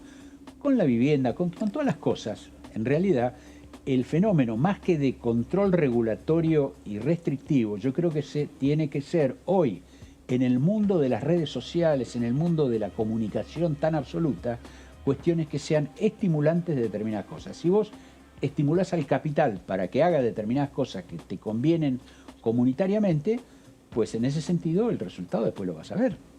Y en el tema temporario, Meli, que vos decís tema temporario contra habitación permanente, tenés el tema de desalojos y de ver qué pasa con los atrasos en los pagos y un montón de cosas por las que los propietarios tampoco se terminan de decidir a volcarse a ese mercado. Bueno, no es fácil desalojar a alguien que no paga, más allá de que se hizo express, está abreviado y todo lo que quieras. Entonces en eso también competís con tener el departamento temporario, con tenerlo permanente. Yo quiero cambiar un segundito de tema, no sé si estamos dentro de las... Sí, podemos, perfecto. Porque usted trabaja en la Comisión de Prevención de Adicciones y Control del Narcotráfico y de esto, bueno, lamentablemente se está hablando mucho todo el tiempo, ley de salud mental, etcétera. ¿Por qué la comisión sigue vinculando dos temas que en realidad uno está relacionado a su ámbito de conocimiento, que es la salud, y el otro a un delito? ¿Por qué siguen poniendo Bueno, es un tema de... al gato y al ratón en la bolsa? No, es un tema de debate. porque, a ver, hay quienes consideran que el narcotráfico es una consecuencia de la existencia de una serie de sustancias que son mercancías, que se les vende a quienes consumen y a quienes en muchos casos se vuelven adictos y que provocan tremendas ganancias. Entonces, no es que no tenga que ver una cosa con la otra. Por supuesto que uno es un tema de seguridad específico y el otro es un tema de salud, pero el tema es el mismo. Entonces, lo que está mal es que digamos, en la legislación o la supuesta abordaje de la seguridad en el narcotráfico, no veamos grandes resultados con respecto a las organizaciones de este delito complejo y terminamos persiguiendo al consumidor, al perejil, como se dice habitualmente, o terminamos el que es más fácil agarrar primero, ¿no es cierto? O sea, yo creo que hay un déficit tanto en la persecución judicial y la investigación criminal de estos delitos complejos, como en la atención de las personas que están afectadas. En el medio de todo esto hay un Estado bastante bobo y bastante permisivo y que está dominado por lo que yo denomino una ideología, un narcodiscurso, ¿no es cierto?, en el cual se fomenta el consumo de todo tipo de sustancias, legales, ilegales o lo que fuera. ¿Por qué? Porque es un mercado que justamente produce grandes ganancias. Entonces, el tema no está en si lo separamos o lo juntamos como comisión legislativa, porque obviamente en la práctica concreta del Ejecutivo sí son dos cosas que están separadas. En lo legislativo tiene su emparentamiento y sería posible debatirlo. El problema es que no hacemos nada, ni en uno ni en el otro sentido. La realidad es que en el país hoy no tenemos estadísticas que nos digan y cuantifiquen cuánto es el problema, la prevalencia, la aparición de nuevas enfermedades. Hoy esto no se hace. La Cedronar no lo hace. Esto es un gran drama porque nos impide saber qué tenemos que hacer si no sabemos la cuantificación. Por ejemplo, ¿ustedes qué necesitarían problema saber de la Cedronar? ¿Qué cosas? Lo que necesitaríamos saber es qué cosas se consumen, quiénes las consumen, cuáles son los más afectados, hasta qué punto, digamos, todo lo que es la estadística, un observatorio, claro, un mapa de situación que puedan de alguna manera anteponerse, digamos, a que después se decidan a partir de ahí las políticas públicas, por ejemplo. Esto es lo que se tiene que hacer, ¿no? Sí, y el proyecto de ley, digamos, que tendría que seguirle a todo este debate de la modernización o perfeccionamiento de la justicia que tiene que ver con la extinción del dominio, es decir, con la capacidad de ir directamente a la ganancia que produce el narcotráfico. Creo que se llama así, ¿no? Extinción de dominio. Bueno, son temas, por supuesto, yo estoy absolutamente de acuerdo con eso. ¿Ayudaría eso? Y puede ayudar. Todo lo que sea la posibilidad de desarmar, investigar y desarmar el plano superior, que es inclusive internacional, que es el del delito complejo, y atacar y desarmar el narcomenudeo, que no es menor, es la logística que utilizan cada banda y cada sector importante. Entonces, hay que actuar sobre los dos marcos, digamos, de cosas. En ese sentido, yo creo que tenemos que tener una mayor precisión, no, digamos, darse una política de seguridad al respecto. Creo yo que en esto está bastante deficitario el tema también, ¿no? Gracias por haber venido, diputado. Muy amable. Nos encanta que vengan al piso además los diputados y no tener que hablar por el Zoom, que estamos aburridos ya del Zoom. Gracias, muy amable. Bueno, hagamos una pausa, ¿les parece? Hacemos una pausita y ya venimos.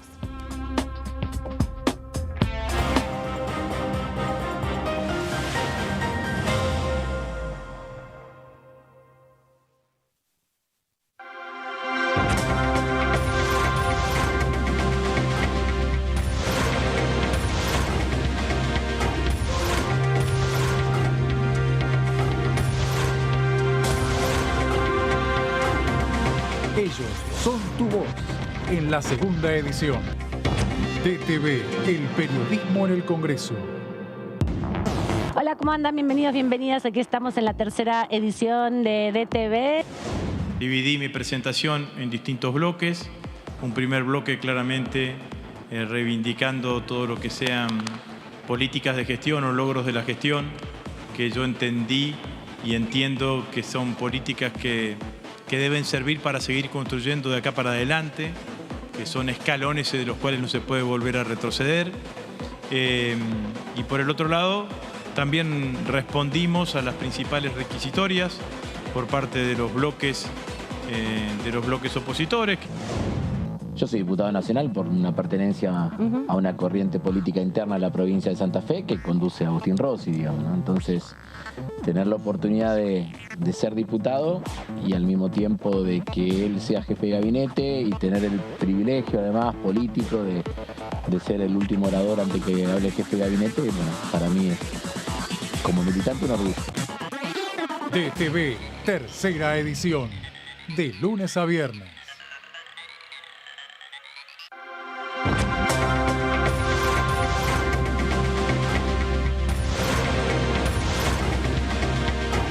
Ellos son tu voz. En DTV, el resumen. DTV, el periodismo en el Congreso. Continúa abierto el registro de acceso para los subsidios a la energía. Ahí podrás realizar la solicitud para acceder a los subsidios de gas y electricidad. Ingresá a www.argentina.gov.ar/subsidios y completa el formulario de inscripción. Acordate de tener las facturas a mano, ya que se te van a solicitar datos de medidor y número de usuario. No hace falta que el servicio esté a tu nombre. Con la segmentación energética, construimos un sistema energético más justo y sustentable y seguimos acompañando a quienes más lo necesitan. Secretaría de Energía, Ministerio de Economía, Argentina Presidencia. Bienvenidos a Mundo Villa por Diputados TV. Para que un pibe, una piba pueda sostener su escolaridad, hay que atender el contexto que hace que no pueda sostener esa escolaridad, ¿no? Entonces, sí, ahí es muy importante ver el tema de un programa de becas en regla. Creo que a través del arte y de la cultura y la expresión artística rompemos todas las fronteras, rompemos todos los estereotipos, todos los prejuicios, porque la música va más allá. Hoy por hoy siento que ya no se ve esa mirada de esconder donde vivo, porque me van a mirar que soy tal y tal. Mundo Villa, martes, 23 horas.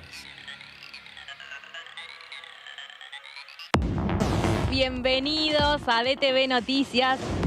Ella es del oficialismo, es Gisela Marciotti, y vamos a presentarla en mis proyectos. Estamos presentando el proyecto de ley de amnistía. Es el primer proyecto de amnistía que hay en estos 40 años de democracia y este proyecto busca precisamente amnistiar a Milagro Sala y a los presos políticos y presas políticas de la Tupac Amaru. Crédito Suba estaba bastante avanzado. Esta semana, el martes, me dijeron que hubo reunión de asesores. La verdad que no sondeé mucho más. Se esperaba que en esa reunión de asesores hubiese acercamientos para un dictamen. Dictamen que en teoría cuando uno va hablando no está tan lejos. DTV Noticias, de lunes a viernes. ¿Cómo va a pagar? ¿Efectivo? ¿Débito? Pago lo que es justo. Hoy podés pagar como quieras, pero pagando siempre lo que es justo. Precios Justos es un compromiso entre todas y todos que nos permite desde la app avisar de faltantes e irregularidades para que nadie tenga que pagar de más. Esta medida va a traer orden en los precios y en las casas de cada familia. Bájate la app, escanea y conoce los precios justos. Primero la gente. Ministerio de Economía. Argentina Presidencia. DTV es información, diálogo, análisis. DTV es federalismo, pluralidad de voces, libertad de expresión. DTV es todo lo que un país en democracia tiene que ser. DTV es tu voz en el Congreso. Este 2023 seguí eligiéndonos. DTV, el periodismo en el Congreso.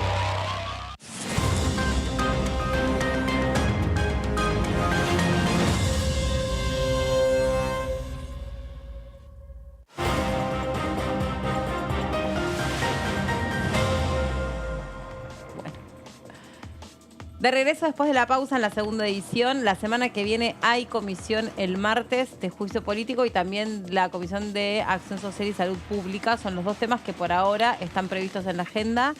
Hay expectativa de más comisiones, todavía no se confirmaron, pero se habla de una semana de muchas comisiones con la expectativa de que en la última quincena de abril haya una sesión, porque sabemos que en mayo hay muchas elecciones provinciales y va a ser muy complicado que vengan algunos diputados. O sea, en mayo, junio en adelante solo es posible una sesión si todos los bloques están de acuerdo con el temario. Si no, ¿Tan jugado así de solo una sesión mayo-junio? No, una por mes. Solo se está hablando. Solo sí. Una en mayo, una en junio. Se está hablando de una sesión por mes. Recién me encontré con un diputado que suele estar cerca de los que cortan el bacalao. Ajá. Y me decía, se está hablando de una sesión por mes. Tenía olor a pescado el hombre. Que es el mismo esquema del 2019, una sesión por mes, con temas que tengan unanimidad o casi. Si no, es imposible, porque es una elección provincial. Hay temas con unanimidad tampoco pasa, tampoco está asegurada la sesión. Bueno, si es unanimidad, se supone que sí. Hoy me levanté así como medio cruzada. Muy cruzada. Si hay unanimidad, se supone que sí. En el Senado nomás pasa. Acá tengo una vez, en el último momento, F5, comisiones. Sí. Que teníamos las 2 de agenda. ¿Nueva? Viernes 21 de abril. Ah, bueno. 14:30 horas.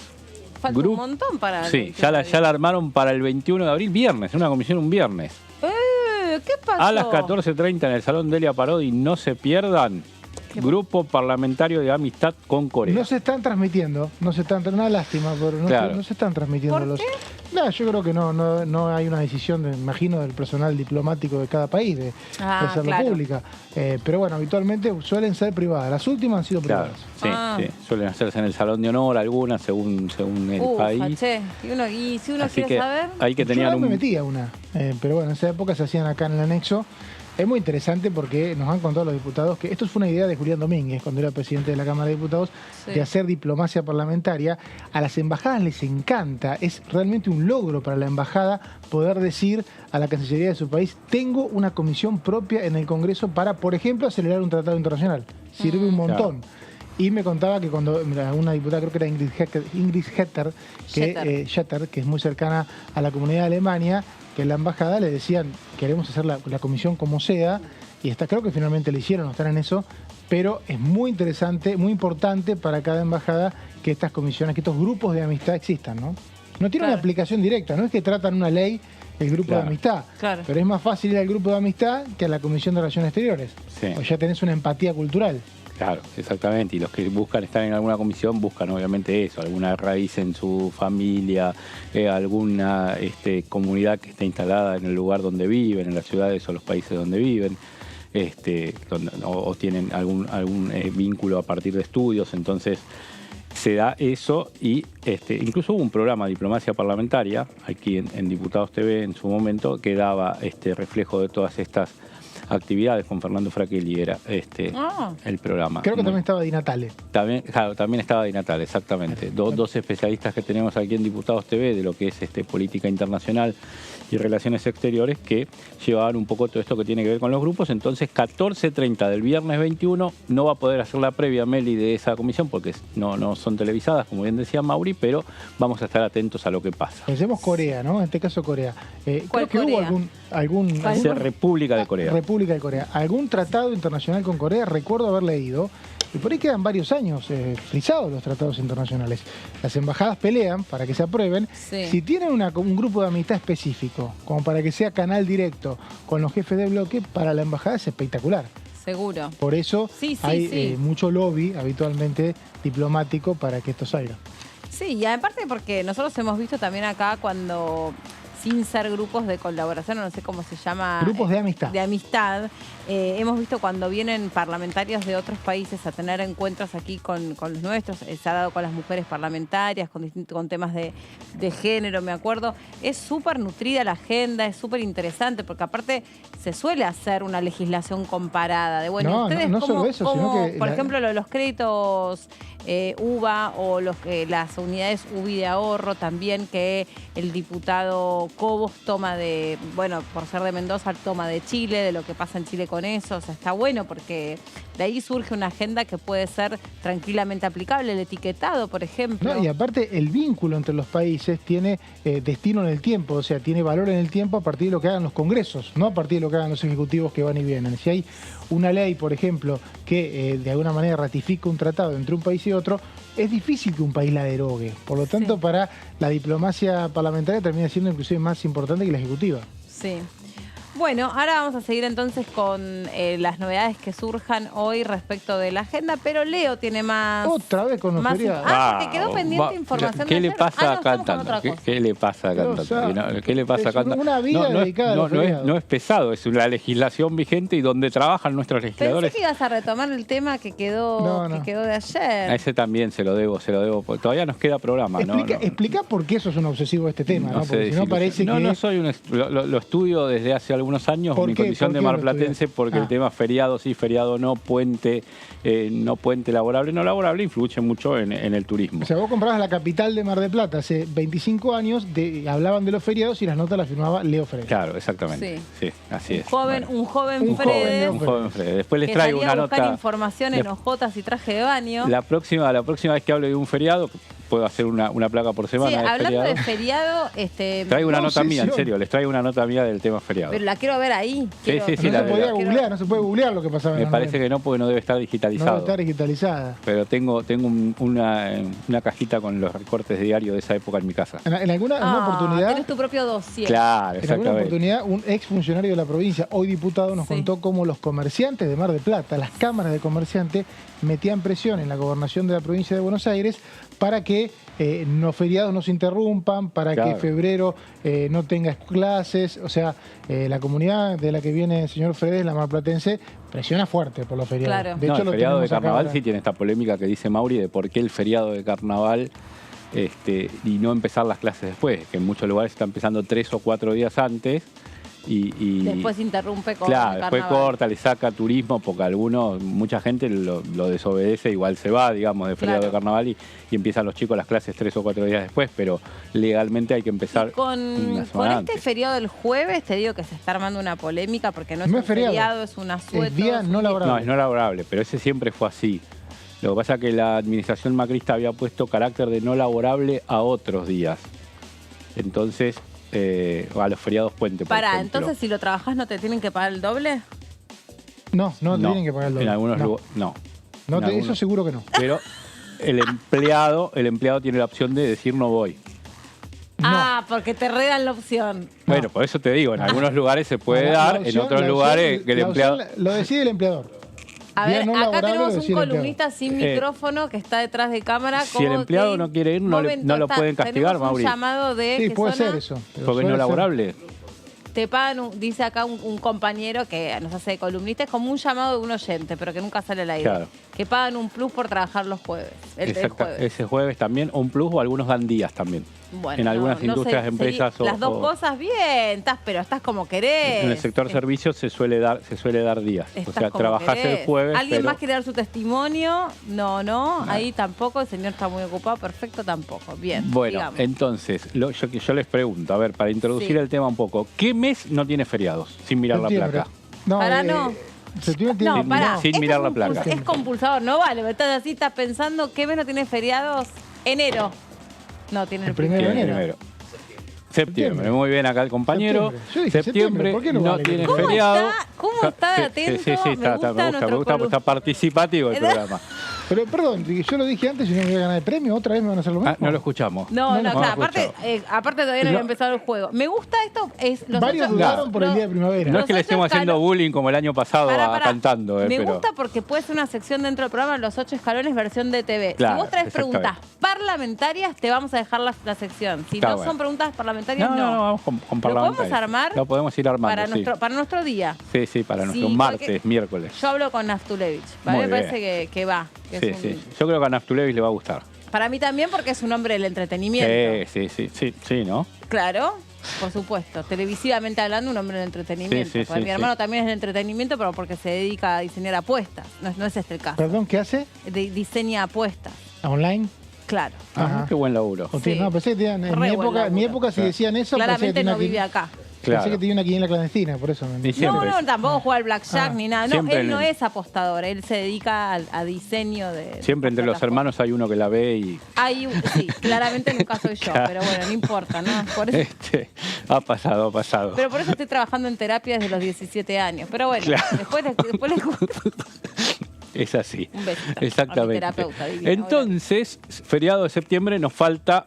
No es por esto que lo dice, obviamente, lo estamos diciendo. Qué duro que era Mar del Plata en septiembre, ¿no? Claro, exactamente, no venía nadie. Cuando venía el 12 de octubre, que venían todos a alquilar, decía, y un poco de aire a la economía local.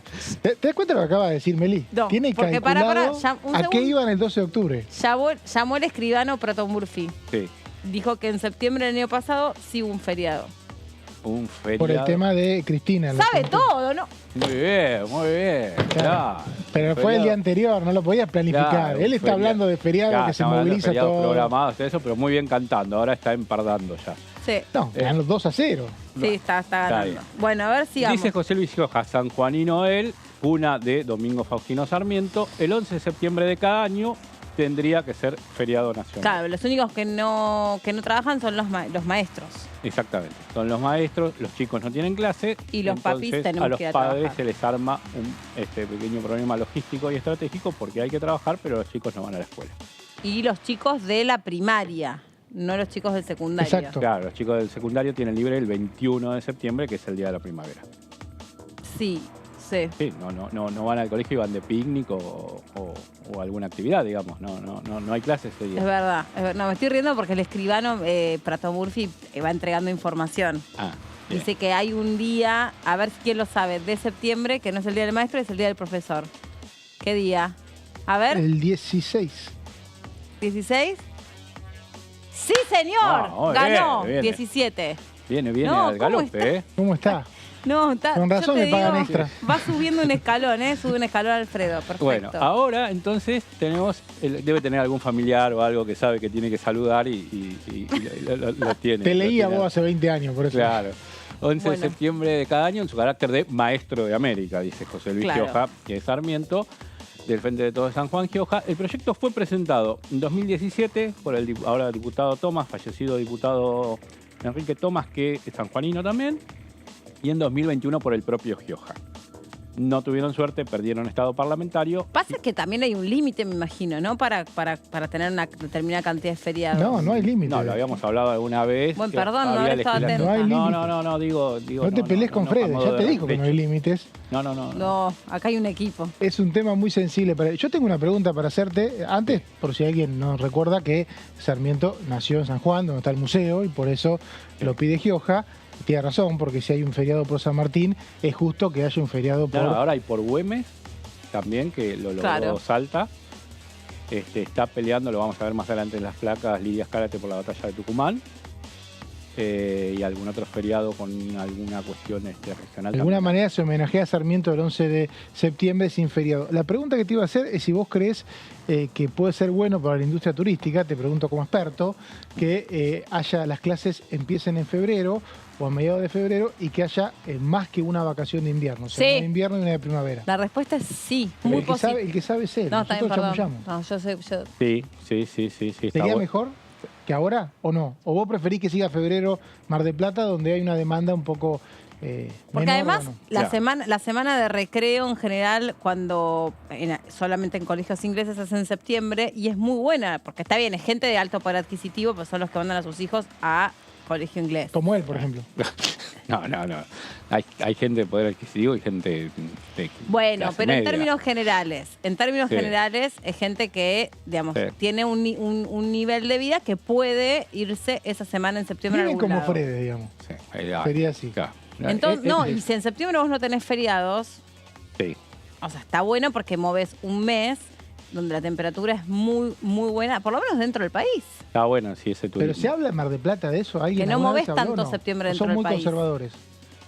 No, porque ahora tenés un turismo más entre ríos, más de cercanía, que le salió a competir a Mar del Plata. Claro, Mar del Plata dejó de ser los 15, 20 días, un mes, y pasó a ser la escapada de 3 o 4 días. Entonces 3 o 4 días también para el sector servicios no es tan difícil que sea cualquier día.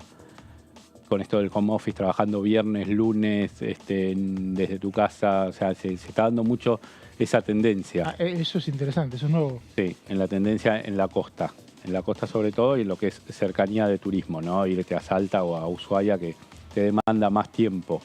Pero, y por cuestiones meteorológicas, tampoco nadie se va a clavar a un lugar una quincena que te vino lloviendo y te quedaste con los 15 días de alquiler mirando por la ventana para afuera como llueve. Claro. Entonces, al hacerlo por periodos más cortos, te da la posibilidad de decir, bueno, levanto a los 5 días. Yo quiero eso porque creo que enero y febrero son 3 meses sin clase, aunque diciembre últimamente tiene clases todo el mes. Es demasiado para los chicos. Me han dicho que en otros países no permiten que los chicos estén 3 meses fuera del sistema escolar. No, porque aparte pierden mucho. Les cuesta mucho entrar en ritmo.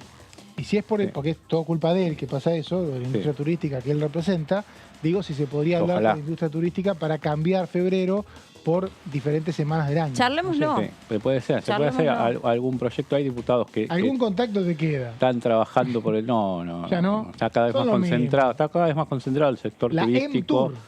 El EMTUR, sí. Claro. Avanzamos con las placas. Sí, es la orden que les queda a Prato Murphy con las órdenes. Llegó la indicación de avanzar con las placas. Proyecto presentado y caducado en 2017 y 2021. Caducó y pasamos a la siguiente placa. Sarmiento es uno de los personajes más importantes de la historia argentina y sanjuanina, dice Gioja. Fue una de las claves de la construcción del Estado argentino y Gioja recuerda y da como fundamento de su proyecto: en San Juan el 11 de septiembre es feriado. Gioja fue gobernador de San Juan por 12 años, pero ya el feriado venía de antes. Obviamente se homenajea a Sarmiento. Ahora vemos entonces, si sumamos a cómo queda el cuadro de feriados. Esto no tiene mucho más argumento que decirle sí o no a Gioja. Se va a dar el debate de sectores turísticos contra industria y servicios que van a decir sí, que bueno para el turismo. No, a mi industria no me conviene que haya otro feriado.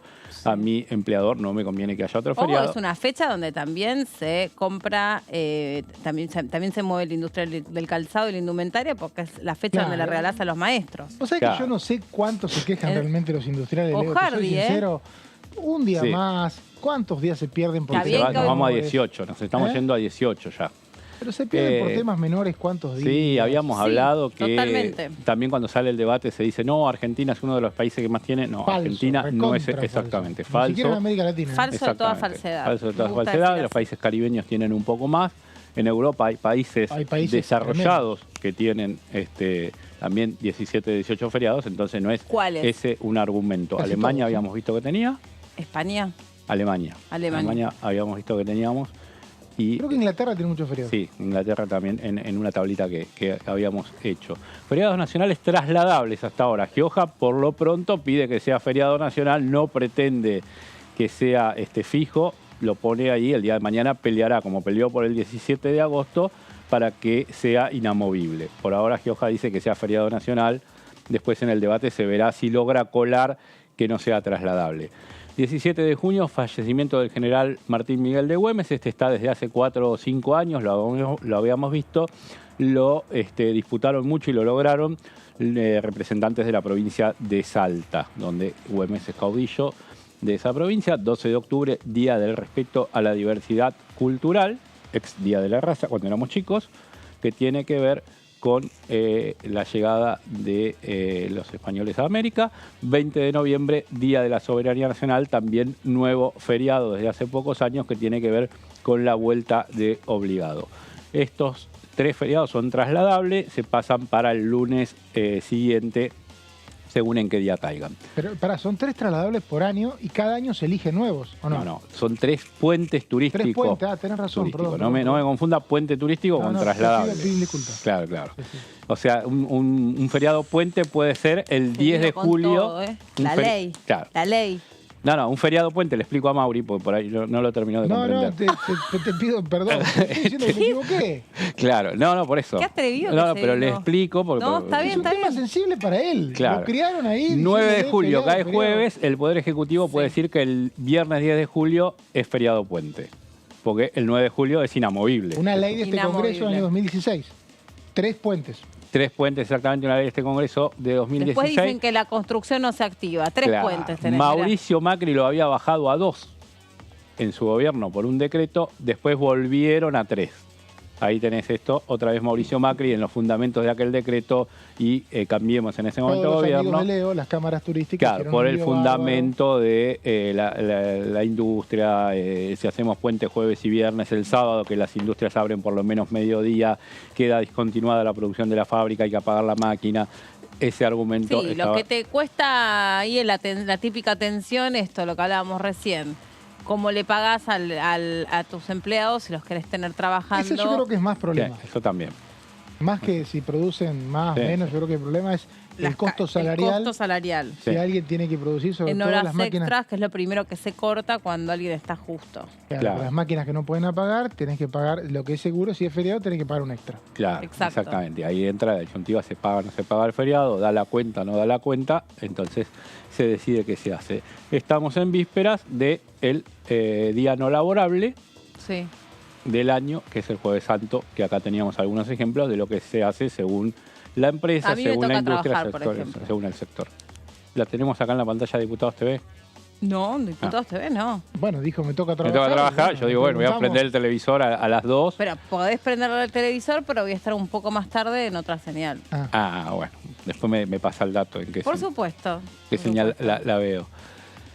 Feriados nacionales inamovibles, estos son los históricos, Bien. No se tocan 1 de enero, ahí tenemos un feriado de enero que decíamos, lunes y martes de carnaval, puede caer febrero, por lo general segunda quincena de febrero. Claro. 24 de marzo, Día de la Memoria, se logró hará unos 12, 13 años en el gobierno de Cristina Fernández de Kirchner. 2006. ¿Tanto hace ya? Hace bastante. Está bien, un poquito más entonces. ¿Cómo te sabes el dato certero de...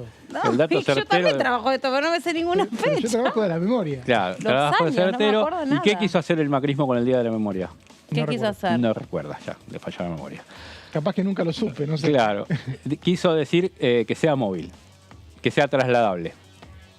Claro, no. Junto con los que No, decíamos. pero ahí pará, porque ya lo habíamos charlado esto. Sí. Porque ahí no, hay que ser justos, porque la observación tiene que ver con que ellos justamente pensaban que... No, digamos, no criticaban que sea el día en sí, la fecha. No, lo Lo que dejaban querían como era feriado. hacer como una utilización turística. Lo dejaban de la como fecha. feriado, lo hacían trasladable. Lo Los que es una organismos de derechos humanos dijeron no, porque si no se va a hacer una utilización turística. Lo mismo que el 2 de abril. Claro, lo mismo que el 2 de abril que es que inamovible. quedó fijo. En su momento Malvinas no era por el 2 de abril, era el 10 de junio. Era el 10 de junio. Después se pasó al 2 de abril y se hizo inamovible. ¿Y por qué se pasó el 10 de junio al 2 de abril? Creo que es desembarco y rendición, ¿no? Sí, La exactamente. rendición es el 10 de junio Claro. y el desembarco el 2 de abril.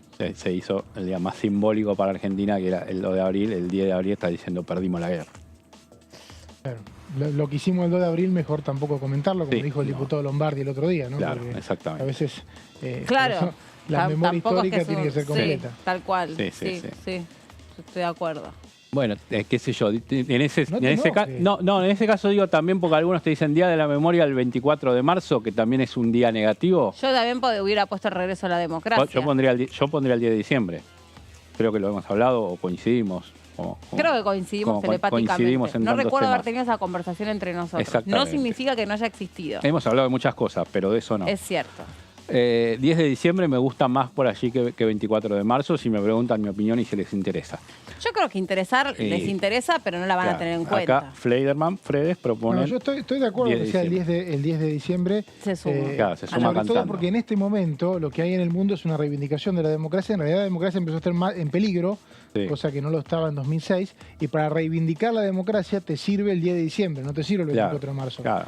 Ese es el problema que hay ahora y el debate que tuvo Estela de Carlotto con algunas figuras del gobierno. ¿Viste? Claro. Porque era reivindicar la democracia, no el día que se irrumpió la democracia, sino el día que se recuperó. Es cierto. El problema es que cuando se recuperó había un presidente de la Unión Cívica Radical, que no es el partido que suele tener mayoría en el Congreso y definir estas fechas. Y suele trabajar más con el tema de los feriados, exactamente.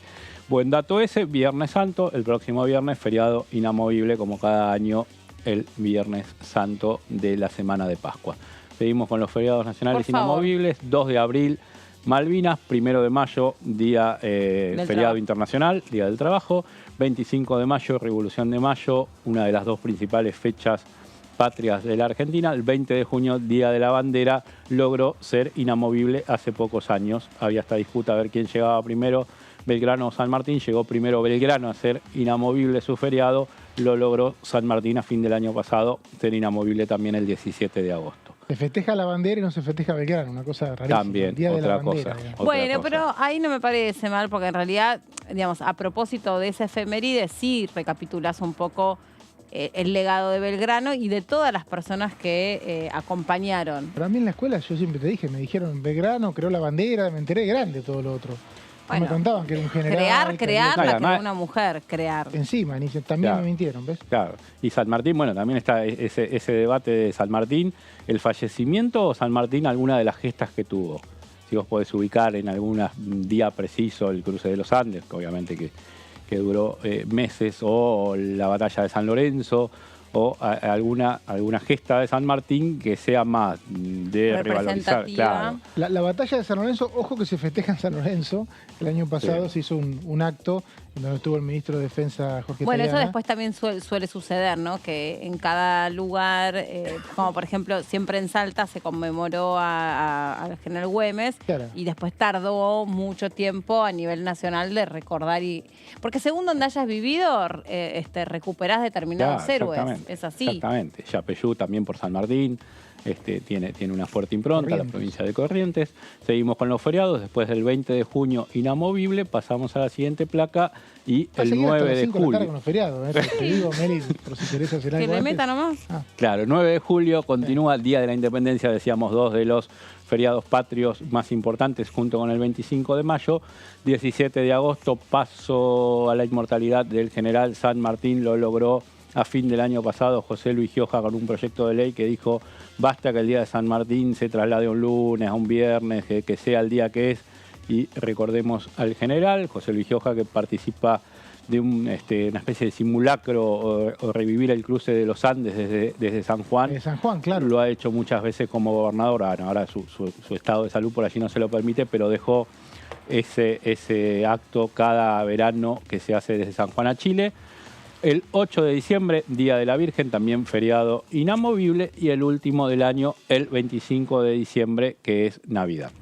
Muy bien. No sé si... ¿Querés más feriado todavía? El 8 No, de listo, ya está. Uno o dos más. No, tengo una más, una perlita más, me parece que quedó una plaquita, o si no la comento a la placa que quedó, Comentá. si no la tenemos. Aquí está, mire, les decía al principio, el proyecto del 11 de septiembre dice Gioja, quiero que sea el Día del Maestro por Sarmiento San Juan. Nos falta un feriado en septiembre, tenemos aquí a Gioja proponiendo esto, pero la diputada Lidia Azcárate, radical de la provincia de Tucumán, había dicho, yo también tengo un proyecto, pero quiero que sea feriado el 24 de septiembre.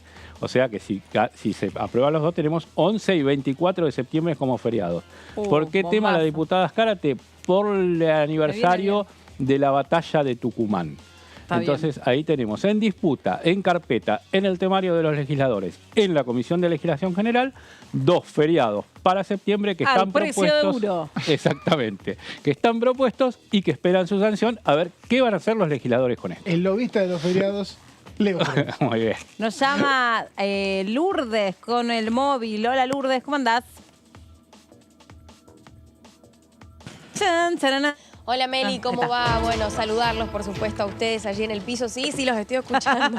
Está atenta, la placa fue un segundo y dije, volvemos de nuevo, ¿viste? Como que... Pero yo te lleno el vacío. Yo te hago la música en vivo, ¿viste? Sí. Sí. Es muy martes de Semana Santa, ¿viste? Donde de alguna manera también los días pasan más rápido, queremos que llegue más rápido el fin de semana. Bueno, pensamos también en las comisiones que se vienen para la semana que viene y en todo lo que se va a estar trabajando ya en estos próximos días. Y por supuesto, sumado a la comisión de juicio político que va a tener lugar, como ustedes recién lo comentaban, el próximo martes 11 de abril.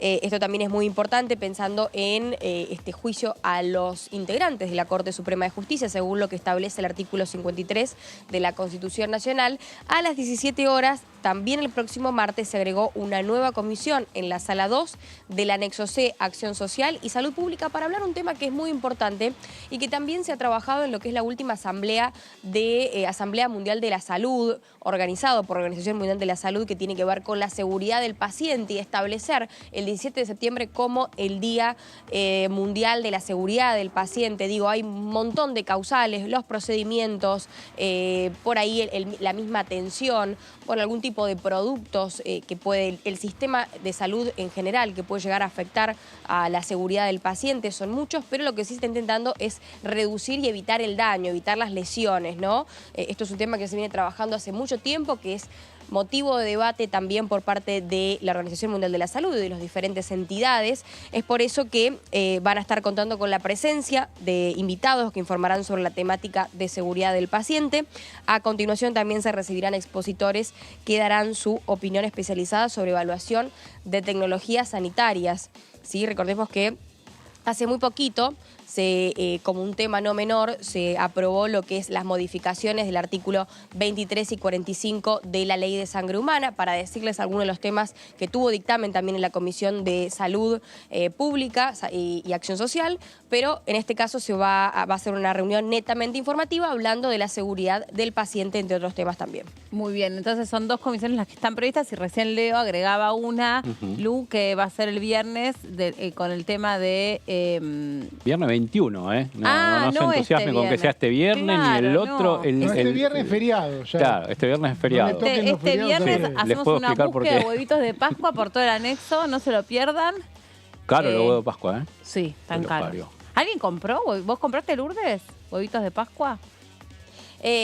No soy mucho del chocolate. Sabes que yo soy de una marca, hay unos bomboncitos que vienen, que ustedes lo deben conocer, que son rellenos de chocolate blanco, chocolate negro y tiene la frambuesa adentro, ¿no? Los que se comen heladitos. Que empieza con... Sí. Ah, qué rico. Yo antes que comprarme un huevo de Pascua prefiero ir directamente a lo seguro. Eso me gusta, vamos a eso. Está bien, también carísimos también. Claro, sí.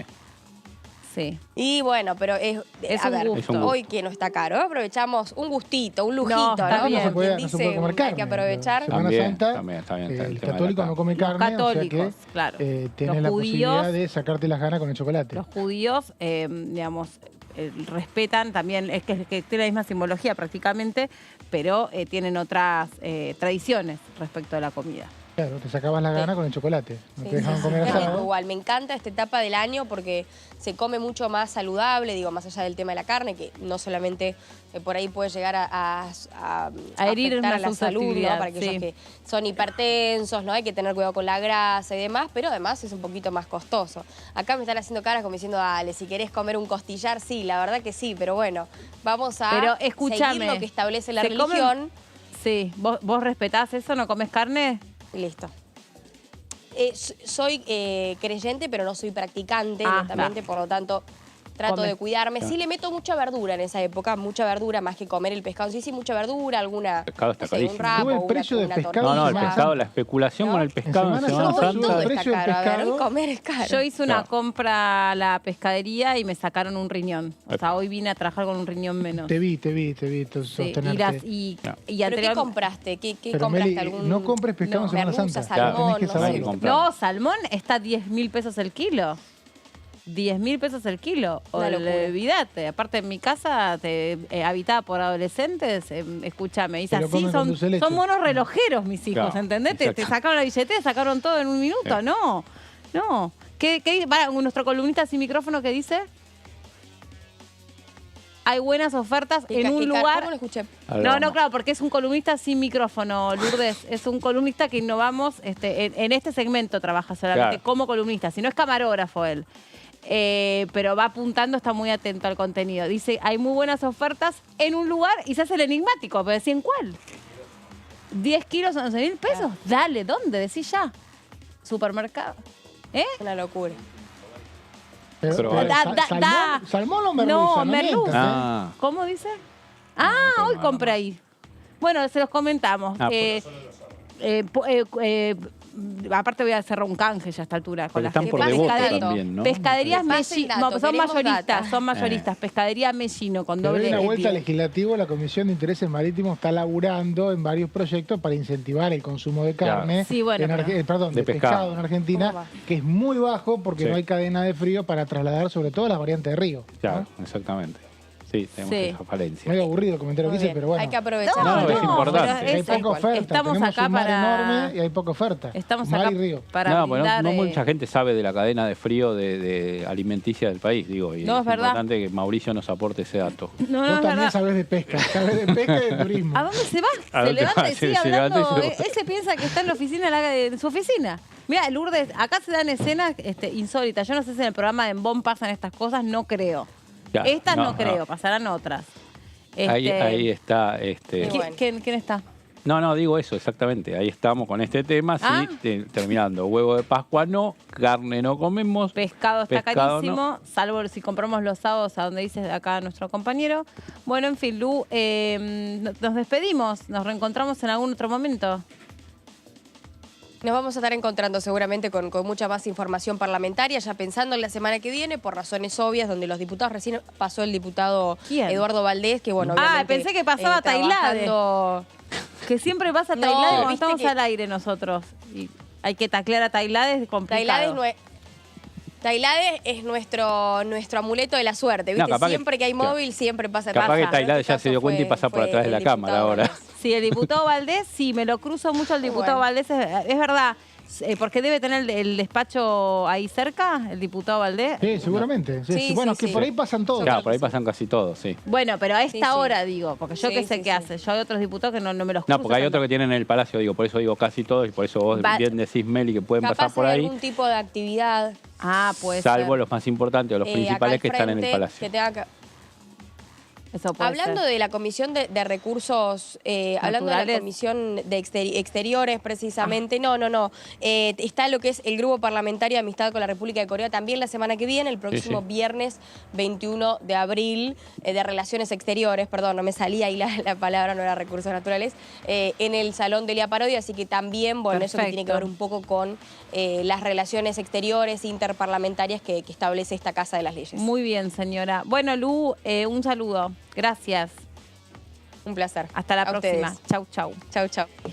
¿Con qué seguimos, Mauri? Seguimos con otro tema que tiene que ver con la agenda parlamentaria. Salimos de Mar del Plata, salimos de turismo, pesca, que estamos muy marplatenses, y nos vamos a la Comisión de Juicio Político, que sabemos que es la novela que está teniendo este año en la Cámara de Diputados, con poca actividad, pero con el primer proceso contra los jueces de la Corte Suprema en 20 años, contra los 4 jueces de la Corte Suprema. El próximo martes 11 de abril a las 13 horas va a haber una nueva reunión y se presentarán testigos, continuarán la ronda de testigos para hablar sobre el fallo de la Corte que permitió la salida del represor Luis Muiña en 2017, beneficiado por lo que se conoce como un beneficio del 2x1. Esto es una ley que en ese momento no estaba vigente, pero sí en el momento de que cometió los delitos Muiña, que permitía, mejor dicho, una salida anticipada si el condenado tenía una buena conducta y se podía reducir la pena a la mitad.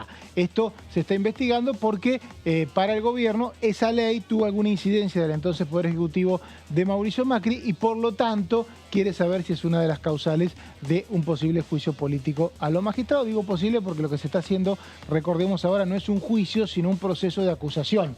El que hace juicio es el Senado. Esto va al recinto, si el recinto por 2/3 lo aprueba, después el juicio se hace en el Senado. Como hace mucho que no se hace, todos decimos juicio político a la Corte y parece algo definitivo, pero es un inicio. Vamos a ver quiénes están citados para el próximo martes, vamos a ver en la próxima placa, y que van a exponer si es que asisten y por qué están citados para hablar en la Comisión de Juicio Político. Vamos a la próxima placa. Lo que decía Mauri, ya que estás ahí en este tema, ¿no? Cuando vos ahí lo expresás bien contra los 4 jueces de la Corte Suprema, este juicio político, y también había una cuestión dialéctica en cómo se decía, porque el oficialismo no quería que dijeran juicio político a la Corte Suprema, a la Corte institución, digamos. Claro. Entonces se hacía mucho hincapié desde el Frente de Todos en decir juicio político a los 4 miembros de la Corte Suprema, y bueno, finalmente a veces y periodísticamente para abreviar también se dice juicio a la Corte, pero es a cada uno de los 4 miembros. No, es que saben lo que opino de esto. Si esto se hiciera seguido, o sea, si los pedidos de juicio político se trataran en la comisión, como dice la Constitución, no le estaríamos dando tanto dramatismo, porque esto es un proceso para ver si hay una acusación. Después llegan los 2 recintos, recién en el Senado en el caso de pasar diputados, se hace lo que se conoce como un juicio. Por lo tanto, acá se están acumulando pruebas. Bueno, si se puede, la próxima placa para contar quiénes son los invitados de la próxima reunión de comisión de juicio político. El primero, que recuerdo, primero lo que digo es la hipótesis que tiene el oficialismo, ¿no? La hipótesis del oficialismo, ¿cuál es? Que el fallo fue negociado con el gobierno de Mauricio Macri, o sea, el fallo que permitió la salida del represor Luis Muiña fue negociado con el gobierno de Mauricio Macri, por el gobierno de Mauricio Macri, y a cambio a la Corte le permitió que la jueza Elena Hayton de Nolasco continúe pese a tener 75 años de edad. ¿Por qué? Porque Elena Hayton de Nolasco había presentado un amparo. Ese amparo decía: yo quiero seguir pese a haber cumplido la mayoría de edad, una posibilidad que tienen los jueces de presentar un amparo para ser exceptuado de derecho. Es muy increíble que estas cosas se naturalicen, pero eso hizo Elena Hayton de Nolasco. Esa apelación tenía que hacerla el gobierno de entonces Mauricio Macri, que tenía como ministro a Germán Garabano, y esa apelación no se hizo, y la especulación del oficialismo es que no se apeló y a cambio Hayton de Nolasco dio el voto decisivo para tener el fallo Muiña. Uno de los invitados que va a explicar si esto es cierto es Germán Garabano, y digo va a explicar porque, a diferencia de otros invitados, Garabano dijo: yo no tengo ninguna facultad para decir que no voy como testigo, yo no tengo fuero, yo fui funcionario, solo pido que en vez de ser la última reunión sea la siguiente porque tengo un compromiso, pero voy a ir, y me imagino que va a estar, y me imagino que va a decir que no tuvo nada que ver con esta negociación porque no hay un rastro que lo involucre a él. Es una hipótesis que tiene algunos elementos que por ahora no son visibles. De todas maneras, no se va a privar de un fuerte interrogatorio que seguramente le va a hacer el diputado Leopoldo Moro y Rodolfo Tailade, que son los que manejan más las hipótesis finas que se están trabajando. Pero hay otros citados a la reunión del próximo martes 11 y son periodistas. Es muy curioso los periodistas que están citados. A ver. Me estuve averiguando por qué está citado cada uno. En realidad, todos están citados por lo mismo, porque esta hipótesis que decíamos recién, recordemos que el gobierno de Macri negoció el fallo 2x1 para liberar represores y a cambio permitió que Hayton de Nolasco siga siendo jueza. Esta hipótesis está plasmada en algunas notas periodísticas. La nota periodística que más claro lo tiene es la que escribió Jorge Lanata. Les aconsejo que lo lean. En el año 2017, cuando se conoce el fallo, la nota es bien explícita. Dice que Torello, el entonces asesor de Mauricio Macri... ¿Es el hermano del actual diputado? Claro, el senador y hermano del actual diputado. Y él es senador, en ese momento era asesor jurídico de Macri junto a Fabián Rodríguez Pepín, en realidad Rodríguez Simón, que es el que está prófugo en Uruguay. Bueno, esa nota de la Nata es bastante clara, los nombra. ¿Y qué dice? Que esas dos personas fueron a negociar con la Corte el fallo para que los represores salieran, que así podían tener un núcleo duro de votantes fachos. Eso, a mí eso me cuesta creer, no sé cuántos votantes realmente querían ese fallo. Para mí hay algo más en caso de ser así. Hay algo más que no tiene que ver con lo electoralista. Pero esa es una especulación de la Nata. En este caso, una nota periodística de la Nata que lo dice de forma explícita. Fuentes del gobierno me dicen que esto lo negoció Pepín y Torello y que por lo tanto querían tener una mejor relación con una parte del electorado. Yo creo que hay algo más si pasó esto, porque no sé cuánto electorado macrista quiere favorecer represores. Acá no estamos hablando de ciertas cuestiones, sino de cuestiones que tienen con derechos humanos, sino que de directamente favorecer represores. ¿De dónde son los periodistas? A ver. Los periodistas, bueno, está Irina Hauser, que en ese momento también trabajó creo que en Clarín. No, Irina en Página. La que trabajó en Clarín es Silvana Boschi, Martín Granowski en Página, Luciana Bertoya en Página, e Ignacio Miri, que era editor de Clarín.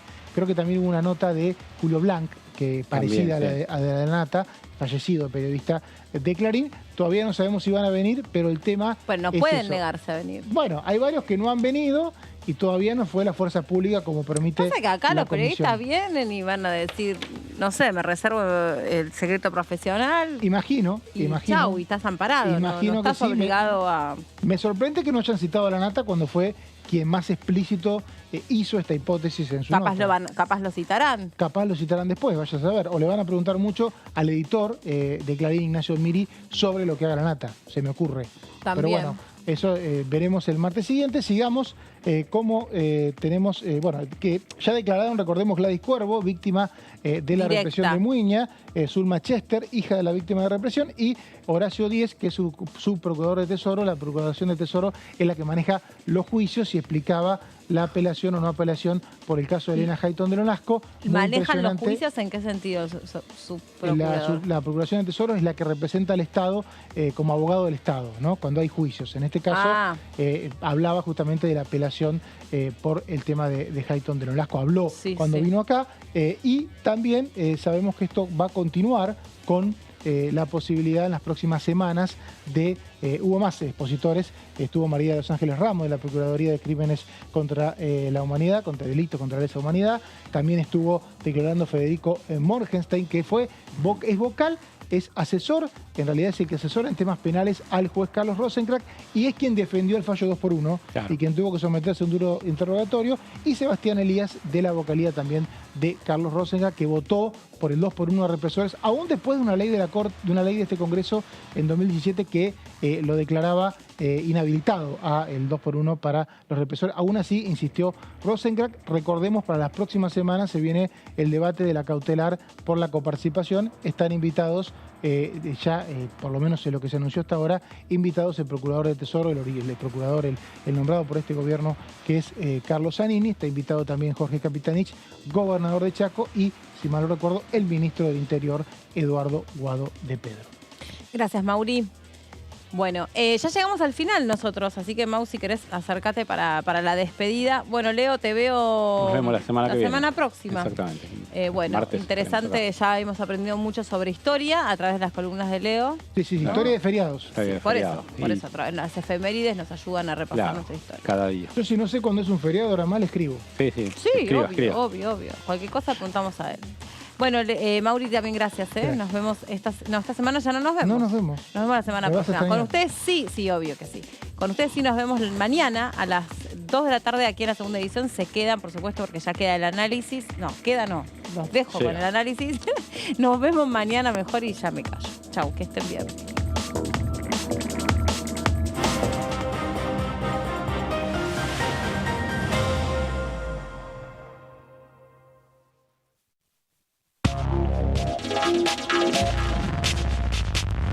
DTV es información, diálogo, análisis. DTV es federalismo, pluralidad de voces, libertad de expresión. DTV es todo lo que un país en democracia tiene que ser.